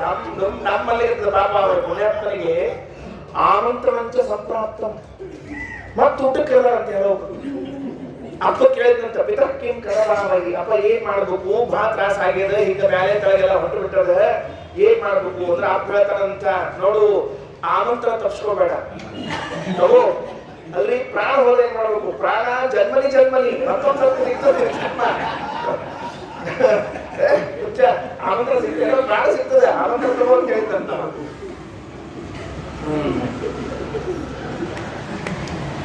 ಇಲ್ಲಿ ತಿನ್ಬಾರ್ದು. ನಮ್ಮ ಆರೋಗ್ಯಕ್ಕೆ ಬೇರೆದಕ್ಕೆ ಹೇಳಿದ್ದಲ್ಲ. ಉದರಂ ಮಮತಿಕ್ಷಕಸ್ಯ ವಿಷ್ಣುರ್ಪಿತ ಪೂತಾನ್ನ ವಿವರ್ಜಿತಂ ನಿತಾಂತಂ ಯದಪೂತತರ ಸಮರ್ಪಣೀಯ ಧಮವೃಂತ ಕಪಲಾಂಡು ಪೂರ್ವಭಾಜಃ. ಪಾದ, ಇದೊಂದು ಶ್ಲೋಕ ಹೇಳಿ ಮುಕ್ತಾಯ ಮಾಡ್ತೇನೆ. ಪಾದಗಳೆಲ್ಲವೂ ಕ್ಷೇತ್ರ ಸಮರ್ಪಣೆಯನ್ನು ಕ್ಷೇತ್ರ ಸಂಚಾರ ಮಾಡಬೇಕು. ಕ್ಷೇತ್ರ ಸಂಚಾರವನ್ನು ಮಾಡದೆ ದುಷ್ಟ ಸ್ತ್ರೀಯರ ಗ್ರಹಗಳಲ್ಲಿ ಸಂಚಾರ ಮಾಡಲಿಕ್ಕೆ ಹೊರಟಿದೆ, ಅದಕ್ಕೆ ಕ್ಷಮಿಸು ಅಂತ ಕೇಳಿಕೊಳ್ಳುವುದು. ಖಲಜಾರ ವಧೂ ಗೃಹಾಣಿ ನಿತ್ಯಂ ಚರಣಾಭ್ಯಾಂ ಅನುಯಾಮ್ಯಹಂ ತ್ವರಾಭ್ಯಾಂ ನತು ಮಾಧವ ತಾವಕಾಲಯಂಶ್ಚ ಪ್ರತಿಯಾಮೀಶ ಮಹತ್ತಮಾಗ್ರಹೋಹಂ. ದೊಡ್ಡ ಆಗ್ರಹ, ದುರಾಗ್ರಹ. ದೇವರ ಗುಡಿಗೆ ಹೋಗಬೇಕು ಅಂದ್ರೆ ಆಗ್ರಹ, ದುರಾಗ್ರಹ. ಬರೆದಿದ್ದಾರೆ ವಿಜೇಂದ್ರ ಸ್ವಾಮಿಗಳಂತಾರೆ, ತಾವಕ ಆಲಯಾನ್, ತಾವಕ ನಿನ್ನ ಆಲಯ ಮಠಗಳಿಗೆ ಮನೆಗಳಿಗೆ ಪ್ರತಿಯಾಮಿನ ಹೋಗುವುದಿಲ್ಲ. ಯಾಕೆ? ಮಹತ್ತಮ ಆಗ್ರಹ, ಅತಿಯಾದ ದುರಾಗ್ರಹ. ದೇವಸ್ಥಾನಕ್ಕೆ ಹೋಗೋದು, ಗುಡಿಯೊಳಗೆ ನಮ್ಗಿಂತ ಇದು ದೊಡ್ಡದನ್ನದು ಅಲ್ಲಿರೋದು. ನಮ್ಗಿಂತ ಜಾಸ್ತಿ ಇರ್ತದಲ್ಲಿ. ಕೆಲವರಿಗೆಲ್ಲ ಅದೇನು ದುರ್ಬುದ್ಧಿ ಗೊತ್ತಿಲ್ಲಪ್ಪ, ಭಾರಿ ವಿಚಿತ್ರ. ಗುಡಿ ಗುಂಡಾರಲ್ಲ, ಗುಡಿ ಎಷ್ಟಿಟ್ಕೊಳ್ರಿ. ಹಂಗೆಲ್ಲ ಸಂಚಾರಕ್ಕೆ ಹೋದಾಗ ನಮಸ್ಕಾರ ಚಮತ್ಕಾರವೆಲ್ಲ ಅಷ್ಟು ಗೌರವ ಮಾಡ್ಬಿಟ್ಟಿರ್ತಾರೆ ಬಾಬಾ. ಯಾಕೆ? ನಮ್ಗಿಂತ ಏನಲ್ಲಿ ಪೂಜಾ ಮಾಡೋರು ನಮಸ್ಕಾರ ಭಾಳ ದೊಡ್ಡ ಹಿಂಗೇನಿಲ್ಲ ಇಲ್ಲ. ಸುಳ್ಳು ನಾವ್ಯಾಕೆ ಹೋಗ್ಬೇಕು ಮಾಡಬೇಕು ಅಂತ ಹಿಂಗ ಇರ್ತದೆ. ಸರ್ವಾತ್ಮ ಹಾಗೆ ತಿಳಿಬಾರದು. ನಾವು ಒಂದು ಅರ್ಥ ಮಾಡಿಕೊಳ್ಬೇಕು. ಆ ಪ್ರತಿಮೆಯಲ್ಲಿದ್ದ ಭಗವಂತ ಆ ಅರ್ಚಕನ ಕಡೆಯಿಂದ ಪೂಜೆಯನ್ನ ಅಷ್ಟು ಪ್ರೀತಿಯಿಂದ ತಗೊಳ್ಳಿಕತ್ತಾನ ಅಂತಂದಾಗಲೇನೆ ನಾವು ಸಣ್ಣವರಾಗಿದ್ದೇವೆ, ಅವರು ದೊಡ್ಡವರಾಗಿದ್ದಾರೆ. ಆಗ ತಗೊಂಡು ಆಯ್ತು. ಏನೂ ಗೊತ್ತಿರೋದಿಲ್ಲ, ರಕ್ಷಣ ಪಕ್ಷಿ ಇರ್ತಾನ, ರಾಯರಿಗೆ ಅಭಿಷೇಕ ಮಾಡ್ಕೋತಿರ್ತಾನೆ. ಅವನಾಗಿ ಗೌರವ ಕೊಟ್ಟಾಗ ಮತ್ತೊಂದು ಮಾಡಿದ ಭೂತ ಮಾಡಿದ ಬೇರೆ ವಿಷಯ. ಏನ್ ಬರಂಗಿಲ್ಲ ನನಗೆ ಹಸಿಗೆ ಹಾಕಿದ್ದಾರೆ, ಅವರೇ ತಗೊಳ್ಳಿಕತ್ತಾರ. ಅಷ್ಟು ಪ್ರೀತಿ ನಾನು ಹೇಗೆ ಹೋಗ್ಬೇಕಾಗಿದೆ. ಆದ್ದರಿಂದ ಆ ದೇವಸ್ಥಾನಗಳು ಆ ಗುಡಿಗಳಿಗೆ ಹೋಗಬೇಕು, ನಮಸ್ಕಾರಗಳನ್ನು ಮಾಡಬೇಕು. ಸಾಧ್ಯವಿದ್ದಷ್ಟು ಪ್ರದಕ್ಷಿಣೆ ನಮಸ್ಕಾರಗಳು. ಈ ಸರ್ತಿ ಭಾಗ್ಯ ಅದ, ಇಲ್ಲ ಮುಂದಿನ ಸರ್ತಿ ಬೆಕ್ಕ ಪಕ್ಕಾಗಿ ಹುಟ್ಟಿ ಬಿಟ್ರಿ ಅಂತ ಇಟ್ಕೊಳ್ರಿ. ಅವಾಗ 4 ಕಾಲಿ ಪ್ರದಕ್ಷಿಣೆ ಹಾಕ್ಬೇಕಾಗ್ತದೆ ಬಿಟ್ಕೊಳ್ರಿ. ಯಾಕೆ ಹೇಳ್ರಿ? ಬೆಕ್ಕಾದಾಗ 4 ಸರ್ತಿ ಪ್ರದಕ್ಷಿಣೆ 4 ಕಾಲೇ ಹಾಕ್ಬೋದು, ಮನುಷ್ಯರಾಗಿದ್ದಾಗ 2 ಕಾಲೇ ಹಾಕಿರಂಗಿಲ್ಲ. ಅದಕ್ಕೆ ಅವು 2 ಕಾಲ ಸೇರಿಸ್ಕೊಂಡು ಹಾಕ್ಬೇಕಾಗ್ತದೆ. ಪ್ರದಕ್ಷಿಣೆ ಮಾಡಬಾರ್ದ ಕೆಲಸವನ್ನು. ಹೋಗ್ಬೇಕು, ದೇವಸ್ಥಾನಕ್ಕೆ ಹೋಗ್ಬೇಕು, ಮಾಡ್ಬೇಕು. ಖಲಜಾರ ವಧು ಗೃಹಾಣಿ ನಿತ್ಯಂ. ಅದು ಅರ್ಥ ಆಗ್ತದೆ.